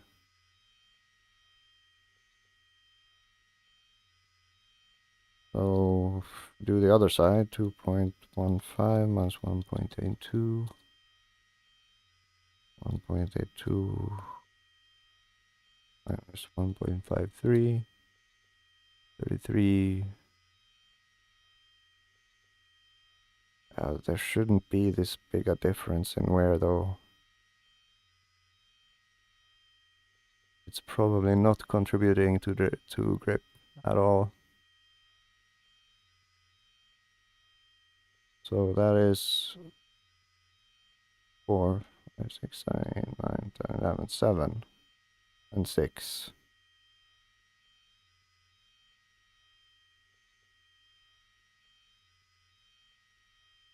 1, 2, 3, 4, 5, 6. Yeah, 8. Yeah, that one is just out the window. We'll do it anyway. 2.33 minus 2.1. 2.1 minus 2.08. So as it's even, but a big difference in between the two.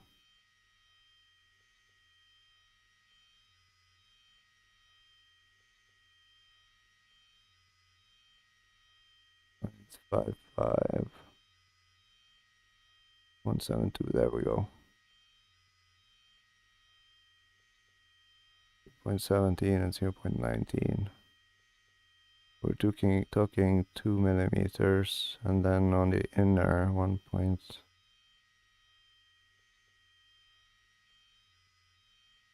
I'll do it again. 1.91 minus 1.72 minus 1.72 minus 1.55. 17 and 19. So the wear is pretty even. It is just there could be more contact on the left side, I think. I'll do a run with flatter camber or less camber on the rear just to see how the car handles.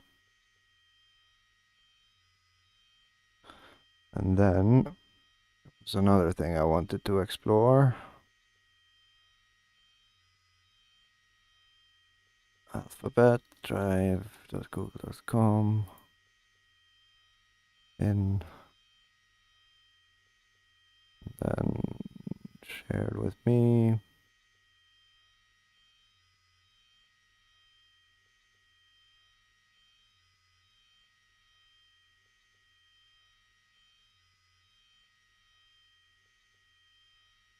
Go away. Let's see.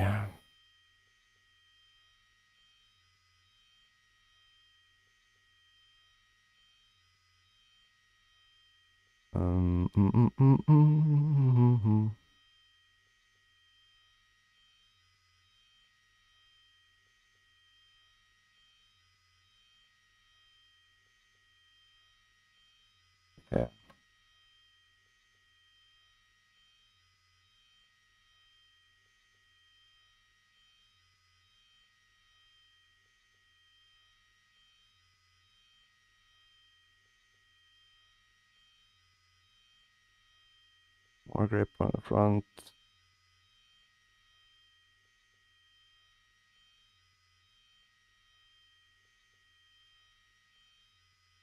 Less on the rear.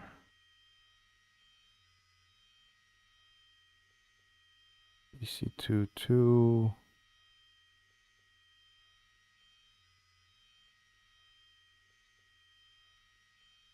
And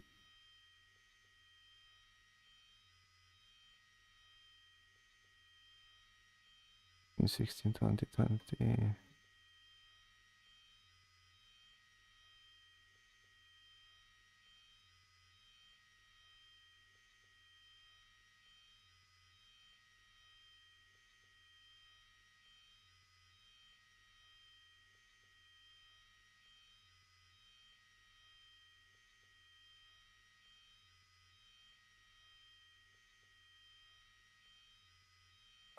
Let's see. It's telling me toe oversteer.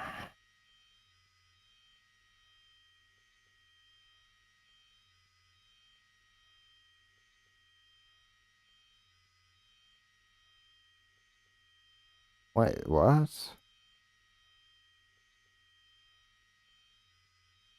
No fucking way they were running negative toe in the rear. No wonder the car was feeling weird. Fuck that shit.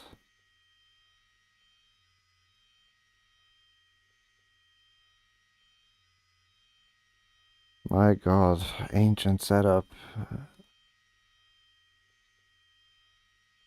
No wonder it was feeling weird. How did I not see that?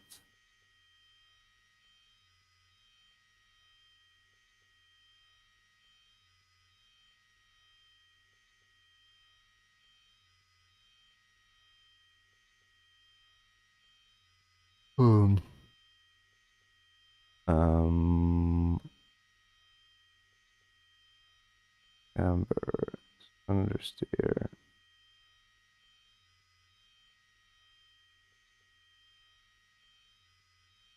Yeah, then running full neg camber makes sense again. What the fuck? No wonder the tires have been shitting themselves.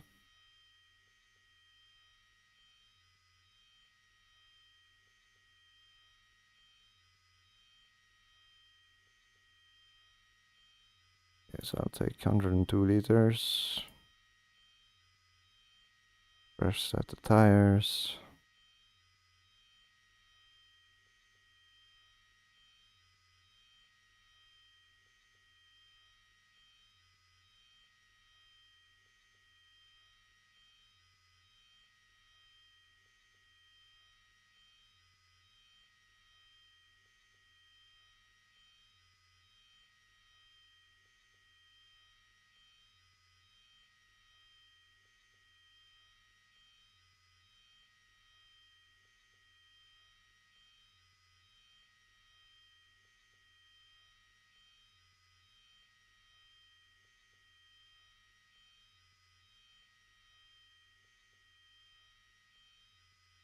Correct set of brakes.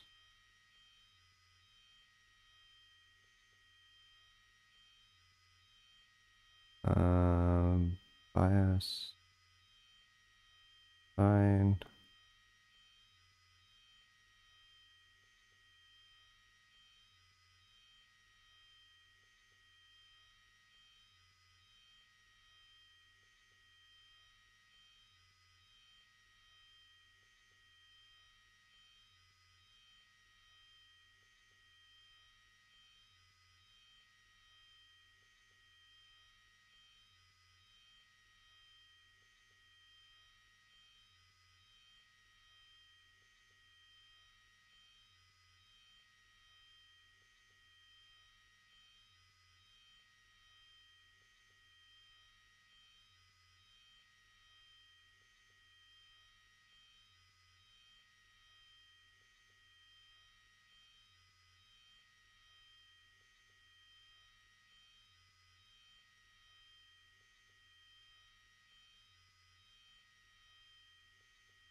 Chuck some more dampers on the rear.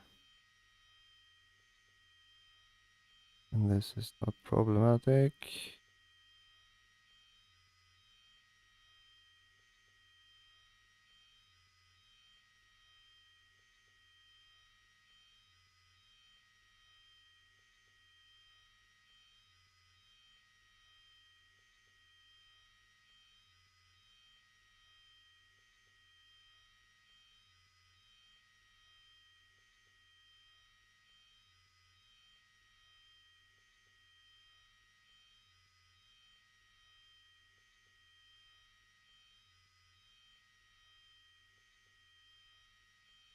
I wouldn't be surprised if the car is much more well behaved now. All in all. So let's just save this. SGH.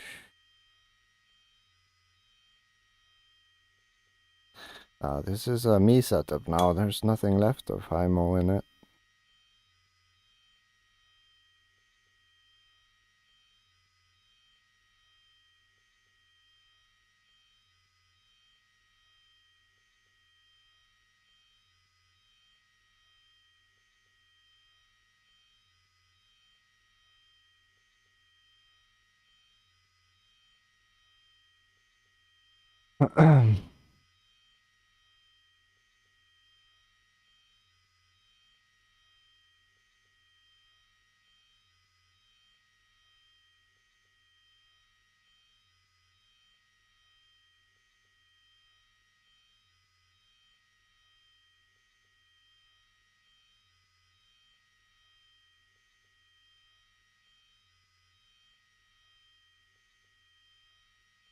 Only thing I'm thinking is how can I cool down the fronts? And it is literally only toe and bias that is on the menu at the moment.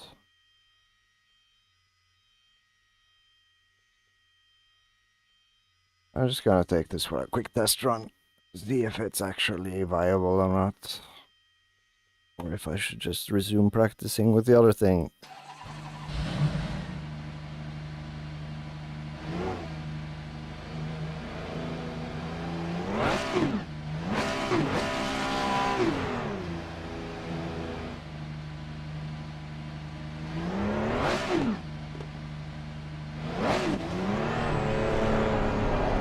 Not to be surprised that this just drives like a car now. Other than this moody bitch thing I've been dealing with, which does not want to go fast.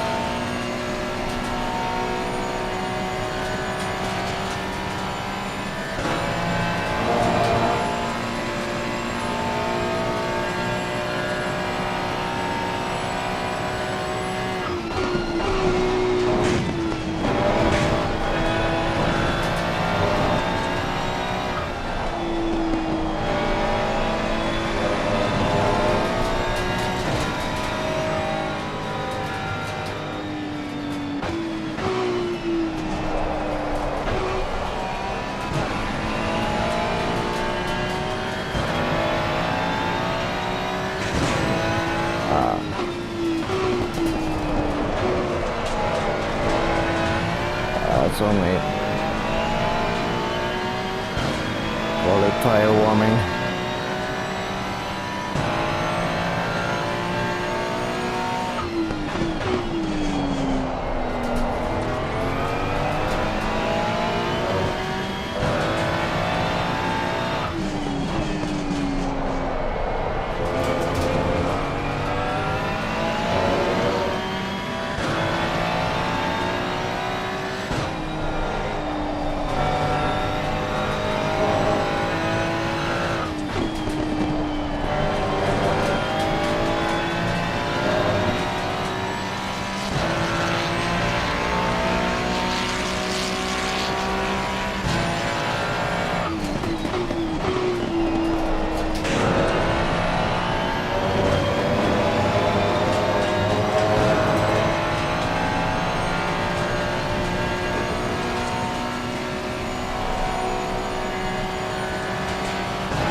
be wrong.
The fuck is up with the rear?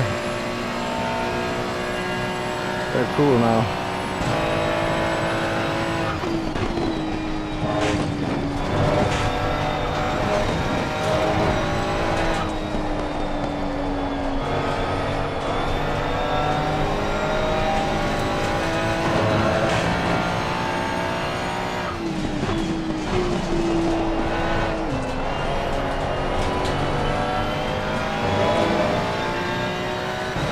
I need more rotation now.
is with the bias far, far to the front. This isn't viable.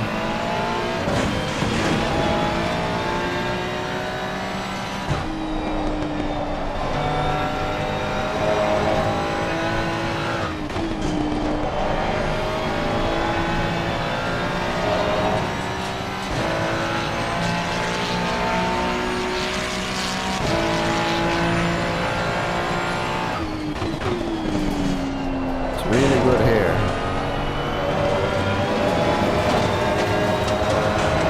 And then the rest is downforce.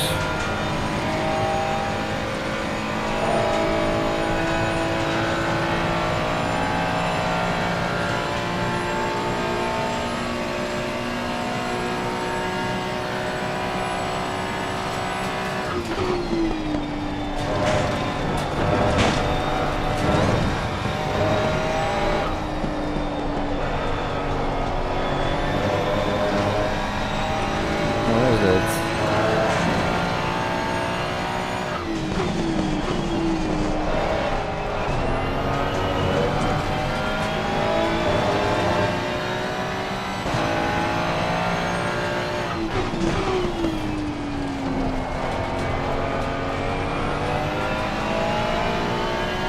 I'm spending a lot of time waiting for it to stabilize.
Stable. Less stable. But this is just wing, I think.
The only option I really have in terms of it's the bump stop rates as per protocol.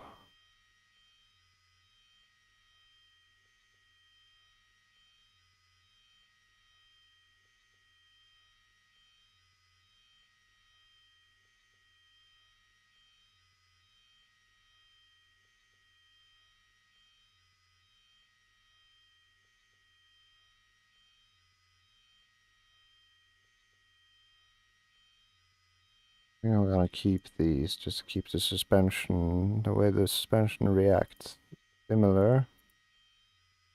And I'm gonna add some toe on the rear.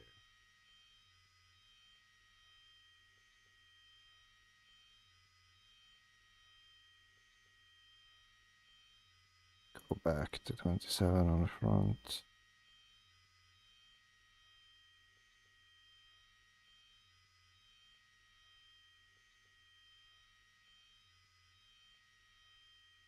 I immediately lost 1 psi on front left.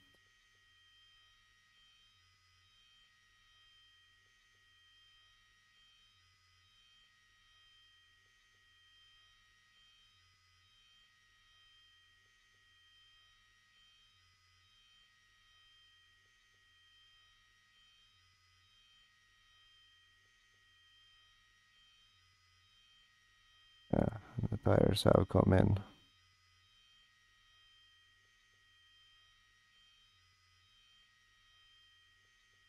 So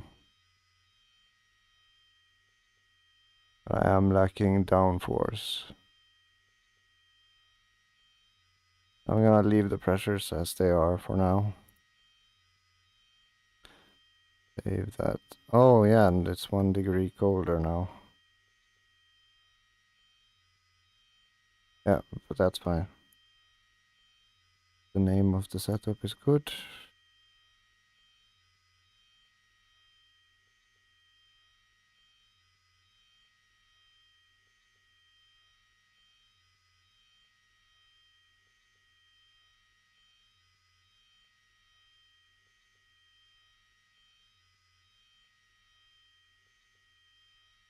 I just need the ass to be dragging around a little bit more. And the issue is coming back on throttle, but that is now probably resolved by adding the aero back in. It's just about dialing in the toes.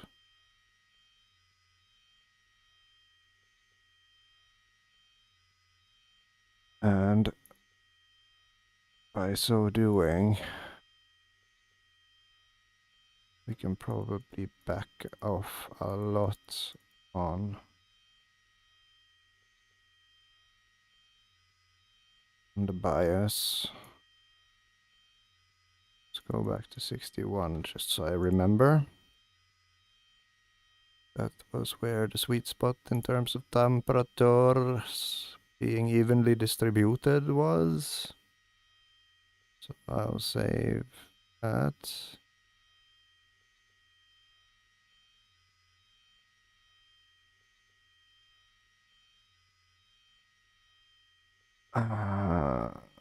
Also document remaining bits. Could have killed the stream, but you know. 3-2 wing 12 brake 70 50.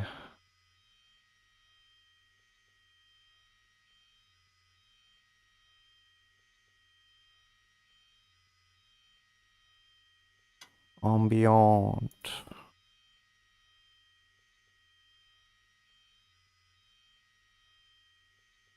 And then squeeze this one a little bit.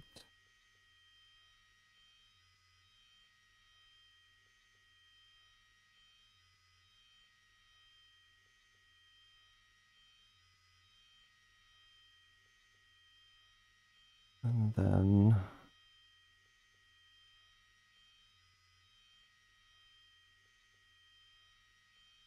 just so I don't forget. Select all of this. And comporta and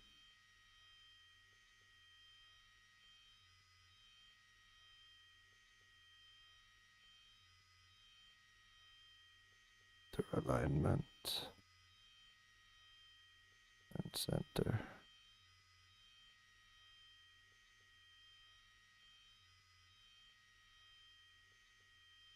There we go. Okay, so I'm gonna have a wee break. And also I'm gonna make one adjustment to my wheel.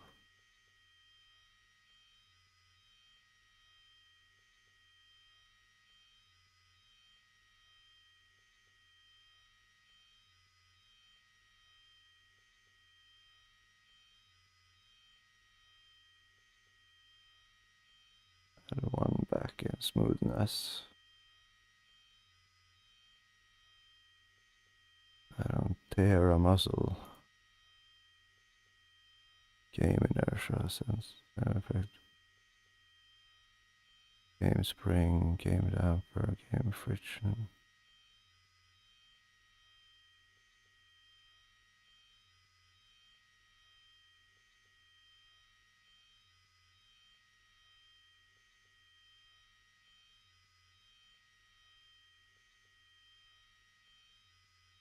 Does this pretty good, mechanical spring.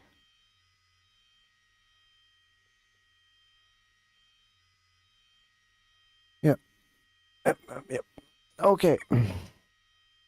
So I will cut the stream for now and have a little break, let my body recover. And then I'll do another run with this thing. See if we can get a little bit more stable car. I don't think negative rate is a thing anymore. And what does this say? 2.8, 104 liters at 146 average.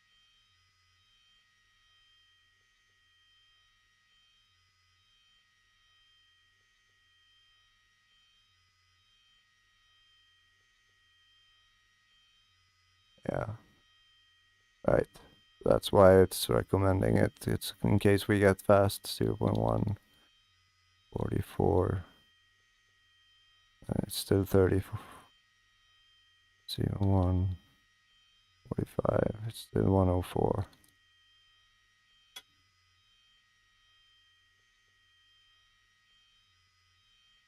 We'll see.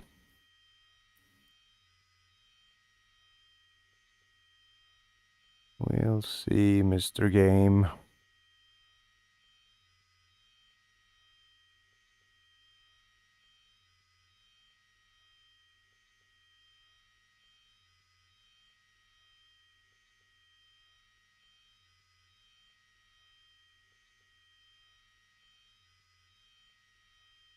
Wait, was there maybe one thing more I could do for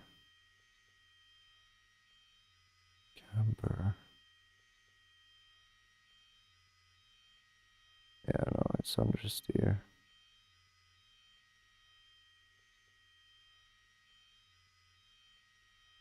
But it's coming off the brakes, so it is probably just me not being used to the now more accurate brake pressure.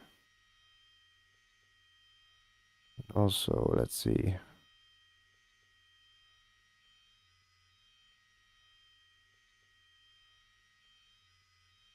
I was driving with force, less force. What's the brake doing anyway?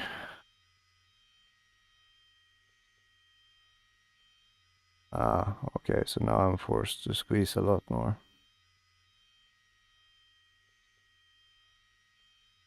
to get fully to 100. %.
Does actually come off a lot smoother at 75.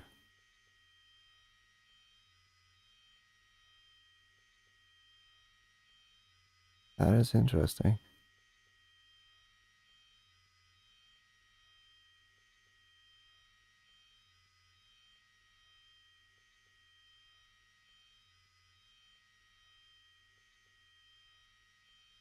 The issue is reinitializing the brake.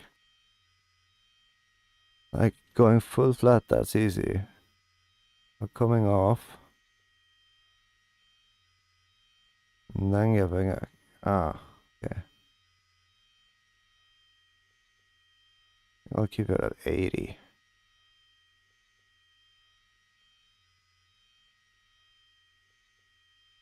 85 maybe?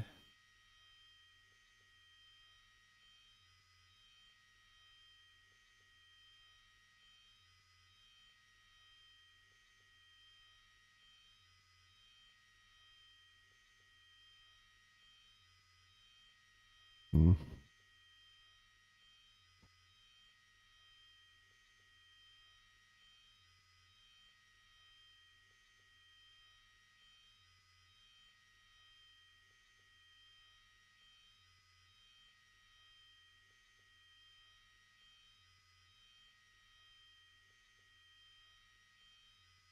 Already off the brakes now.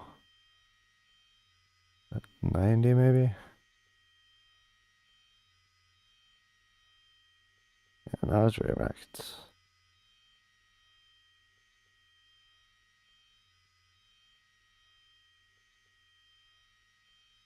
What if I just keep it at 100?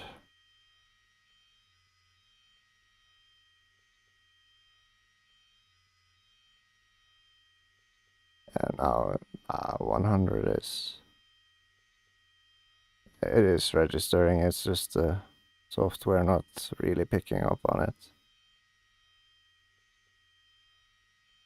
Yeah, now I can...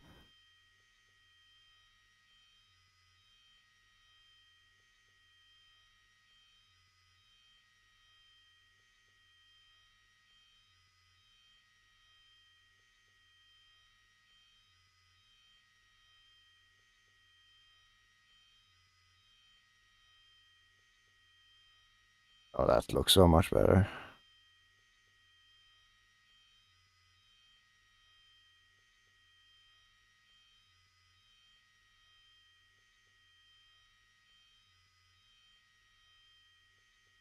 But I need more force in my throttle, that's for sure. The brake is fine.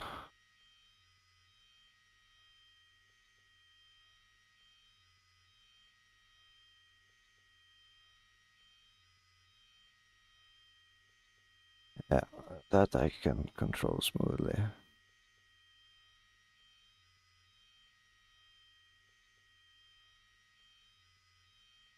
Hey man. Yeah, I'm just obsessing a little bit about inputs. Procrastinating, I need to go to the store and get some what's it called? Like papers for the oven, because I have a pizza. But I forgot to stock up on the paper things.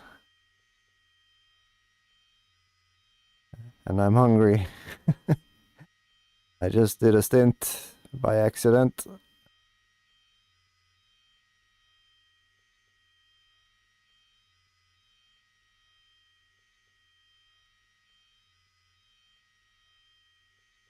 This is one thing that sucks about hydraulics. I'm releasing and pushing at the same time now. There's just so much delay in the pedal coming back out or raising itself. There is overlap. Follows my throttle foot nicely, but not my brake foot. I need... Oh yeah, that could be because I'm too soft spring, maybe? But then it becomes a back issue. I don't want that.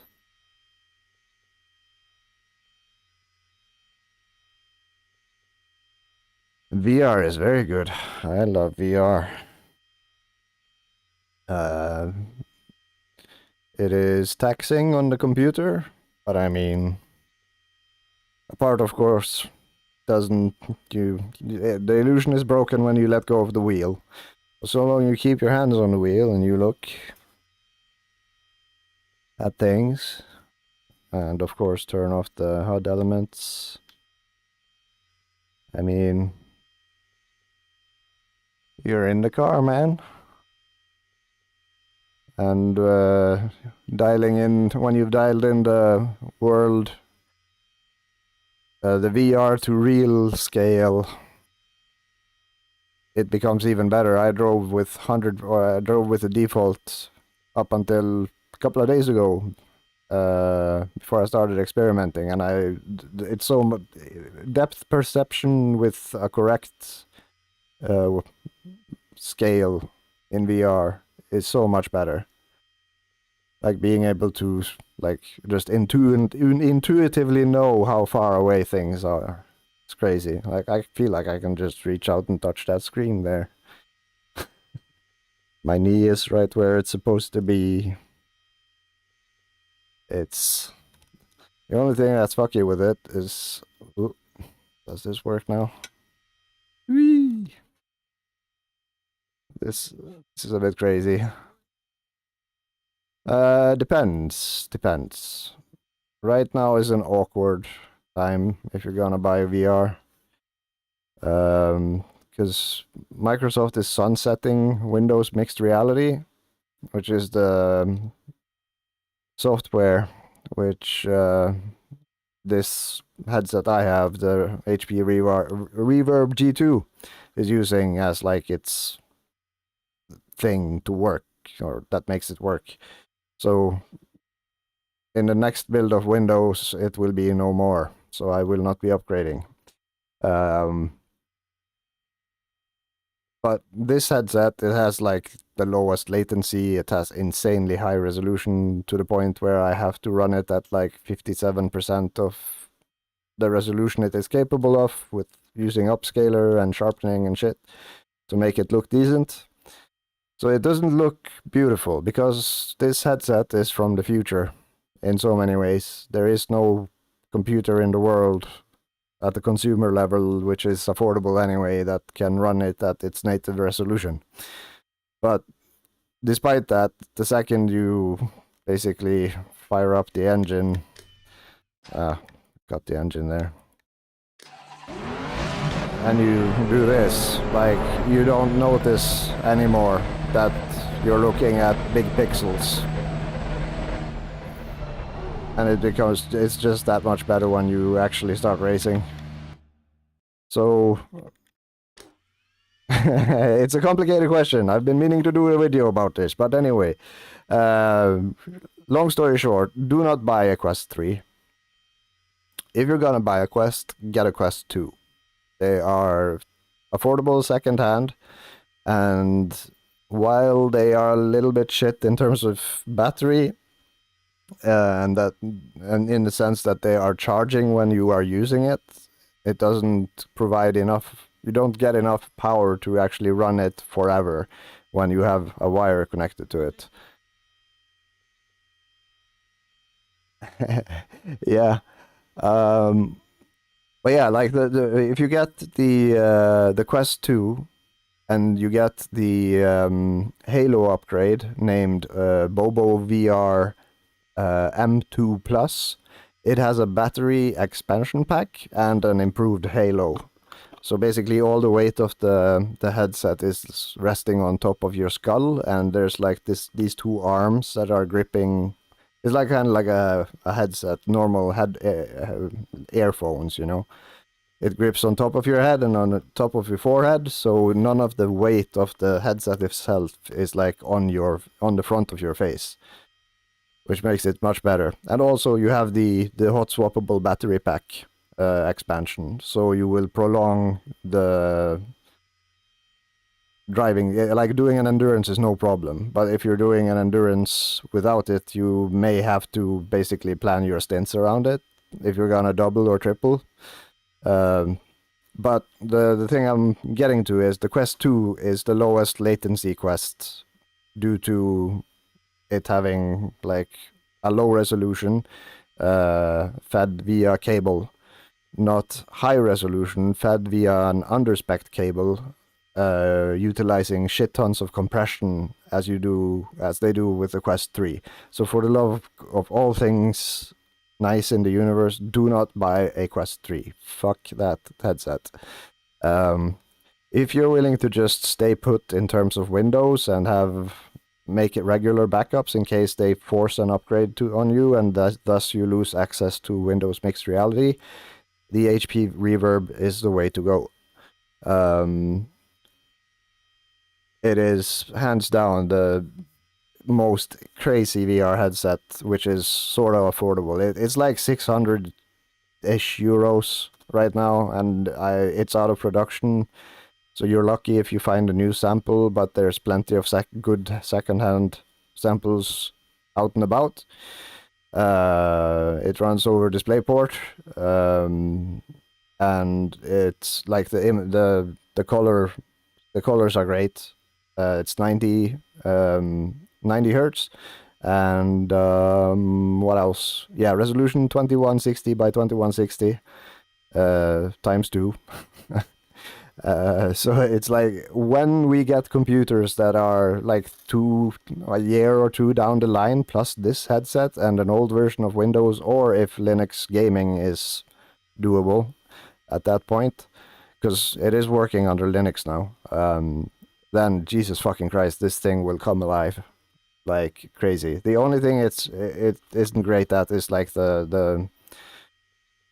like you're watching through one eye right now, so you're looking through my right eye, so when I'm looking straight ahead, I've only cropped like maybe 1 or 2% of the right side to make it like stretch across the screen as much as possible. So you're seeing what I'm seeing minus a couple of percent. So like in order to have a look over to the mirrors, I have to actually look. The only way to get around that is basically the Pixar, Pixar something, that mega wide screen VR thingy, but the sweet spot is RNG there. The production quality is horrible. They have a high failure rate. VR is just a mess right now, to be honest. But if you're willing to experiment and set up things and,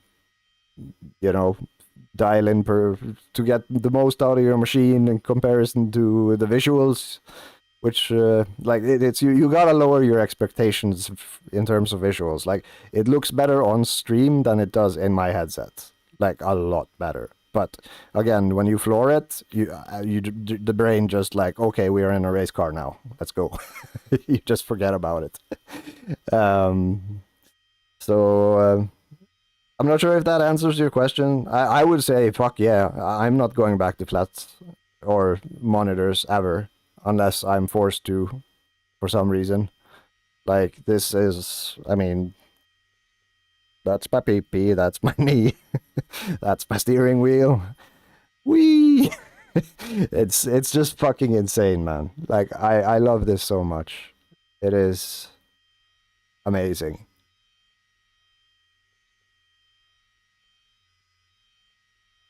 Yeah. Mount it like, yeah, sure. Make it, yeah, there's, yeah, that would be kind of cool, actually. It'd be hot, fucking hot. Like, well, another thing you need to get if you're gonna do VR is fans.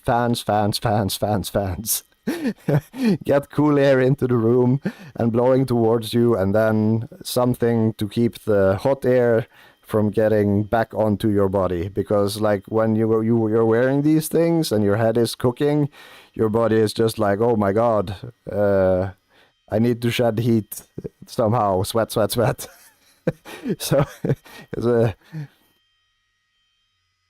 yeah, it's that, except it's like imagine doing a marathon on a hot summer's day wearing balaclava and hoodie, and you're sort of naked, really.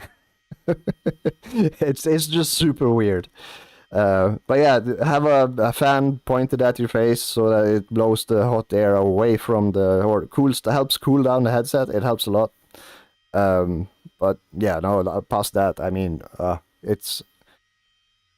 there's so many like downsides to it, like having to especially on the Reverb, like it doesn't have you won't have this problem with the Quest though, because it uses like these base station thingies which the headset looks at to orient itself. But the G2, it just uses cameras and an accelerometer to figure out that, okay, he's looking here now and he's looking there and up and down. So the head positioning kind of slides around a little over time. But I've gotten so used to it, I don't notice. I've actually driven like this and just been, yeah, this is how I drive now. And then I just accidentally hit the recenter button and like, oh shit, fuck. And sometimes it's like, you're sat like this.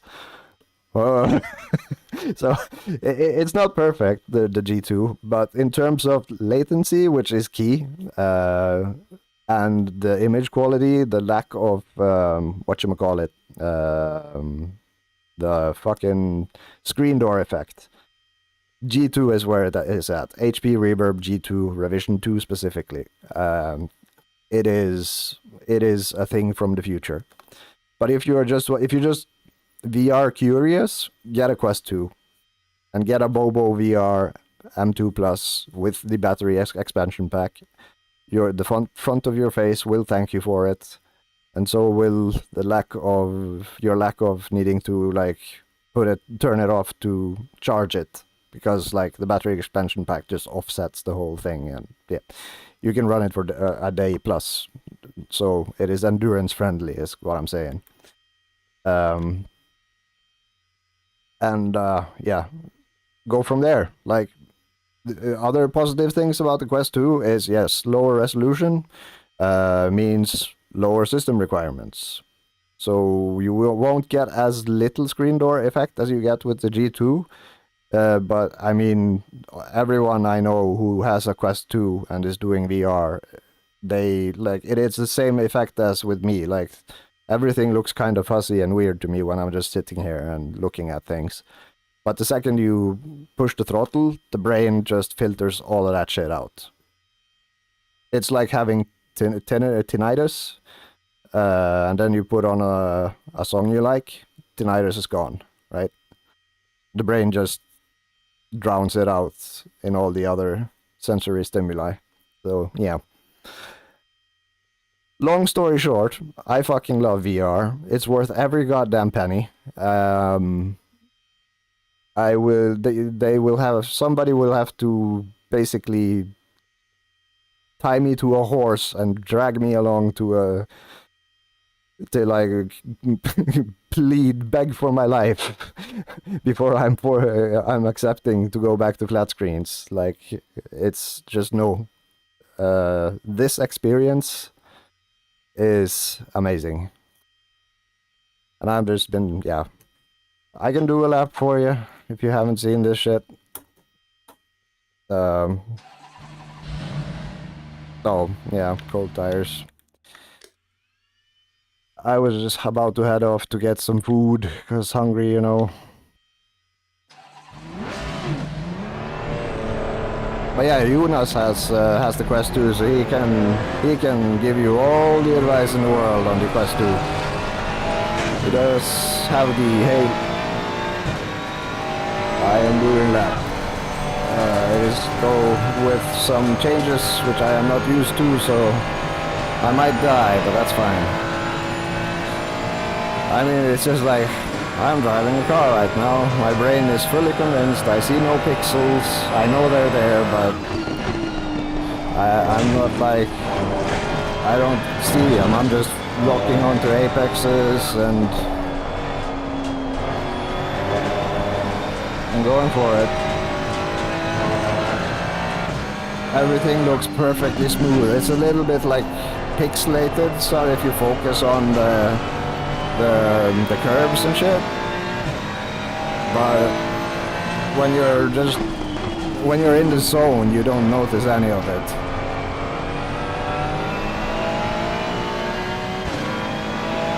Absolutely none of it.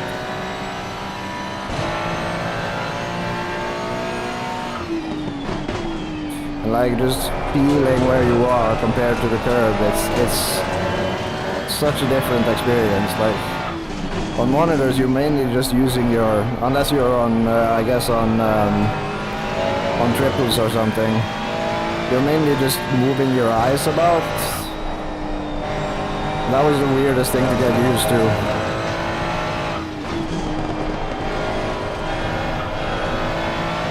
But the point, what was the point? Oh yeah, locking onto apexes with your head like you would. It just feels so much better. And still to this day, like, just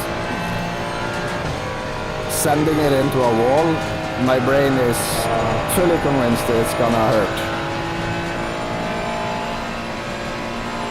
It was much worse in the beginning, but it's still fucked and I'm 3 years in. Oops.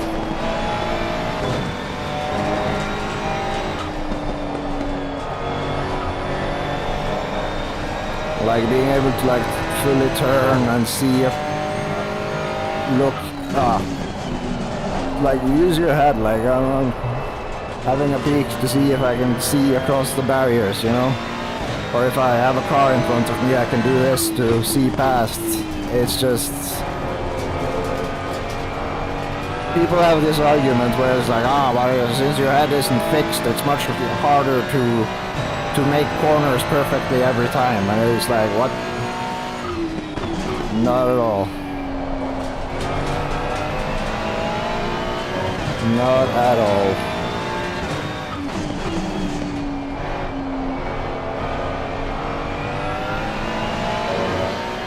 Oh, and another thing that's super sweet is like the sensation of the car rotating around you. Like, if you're about to lose the car and you're not aware of it through the force feedback, your brain will for sure notice. Because like, yeah, the world is rotating around you, but it's not doing it for all the right reasons. So you just instantly, you have much more, I feel like there's more intuitive reactions going on compared to when I was driving on a flat screen or a monitor.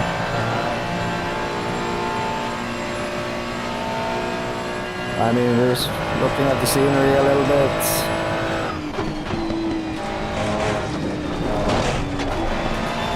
It's very nice.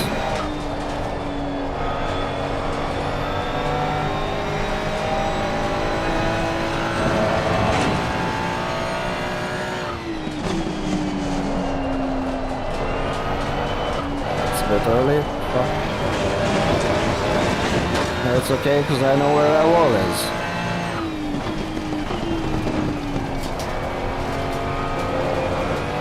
It is as natural as driving a car.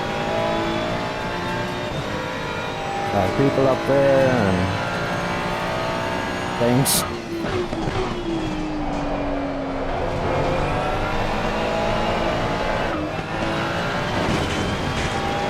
That feeling right there, like initiating a drift. I just love it. Only thing that's lacking is the G-forces. But even that, the brain is just like, it kind of feels like there's G-forces, but there's not. The brain just fills in the blanks.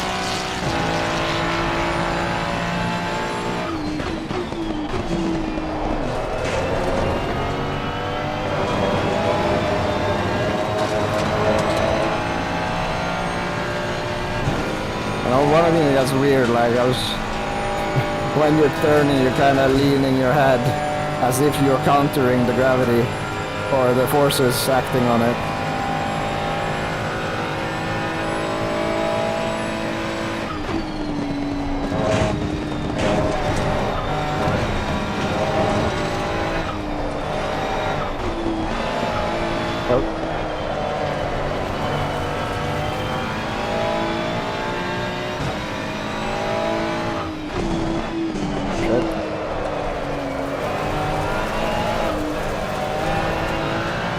I love that. Like, it tingles. It feels like you're about to die.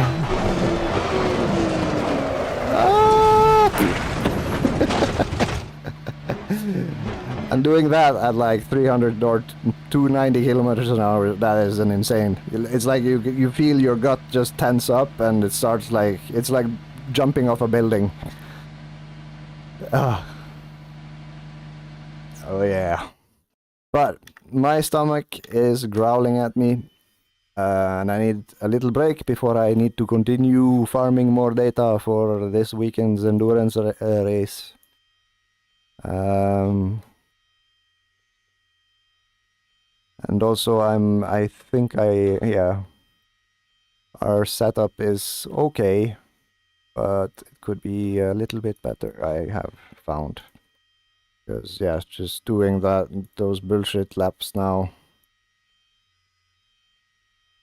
I clocked in oh no, that was the old. Yeah, I didn't know good lap times this one, but that's fine. See here, like, starts off well with a 45.2 and then it just droops off. But then granted I was talking with someone in chat most of the stint, but yeah. Anyway, thank you for stopping by, Mr. Man. I will catch you on the Discord, Reno. Guess you could reference this VOD if you need to be reminded of my meanderings. But indeed, getting your hands off on a second-hand Quest 2 and do inspect the lenses. It is a key component. You do not want to get your set with scratched lenses. A decently priced Quest 2 with the mentioned Halo head strap replacement and the battery pack, and you're gonna have a hecking good time. I can guarantee it. And you, like, I mean, the Quest 2 is, we're not talking many, it's maybe, what was it? Somebody picked one up recently for just shy of 200 euros or something. And there's so many out there. Because people are upgrading to Quest 3s for some unfucking known reason to me. It's like, sure, it has better resolution, it has better colors, it is a better wireless headset and all those things, but if you're gonna play Beat Saber, sure, that's fine. But if you're gonna sim race, the latency is going to fuck you over so bad. It's not even funny. And the compression on top of the whole thing, if you go wired, just makes the better display completely null and void. It's arguably a worse picture than the Quest 2, minus the, it has less screen door effects, but you're basically looking at a highly compressed video file being sent or being compressed in real time, then sent to your headset, rather than just the raw data stream from the GPU as it's being delivered to a monitor, which is more what you get with the Quest 2 and the Reverb G2 and the Pimax and other things. There is a €500 headset released recently. I don't remember the name of it, but it is shit tier. It's good enough, but it's not as good as a Quest 2. So, yeah. I think I'll conclude my rant there and go do the food things before I end up talking about this subject until the birds come home, because, my god, I love VR. And the only thing I do in VR, worst part is, the only thing I do in VR is this game, or sim racing. Yeah. Catch you later, dude. Catch you later. I shall see you on the flip side. My stomach awaits. Where the fuck is OBS? There it is. Pew! Oh no, that's the wrong button. Pew pew.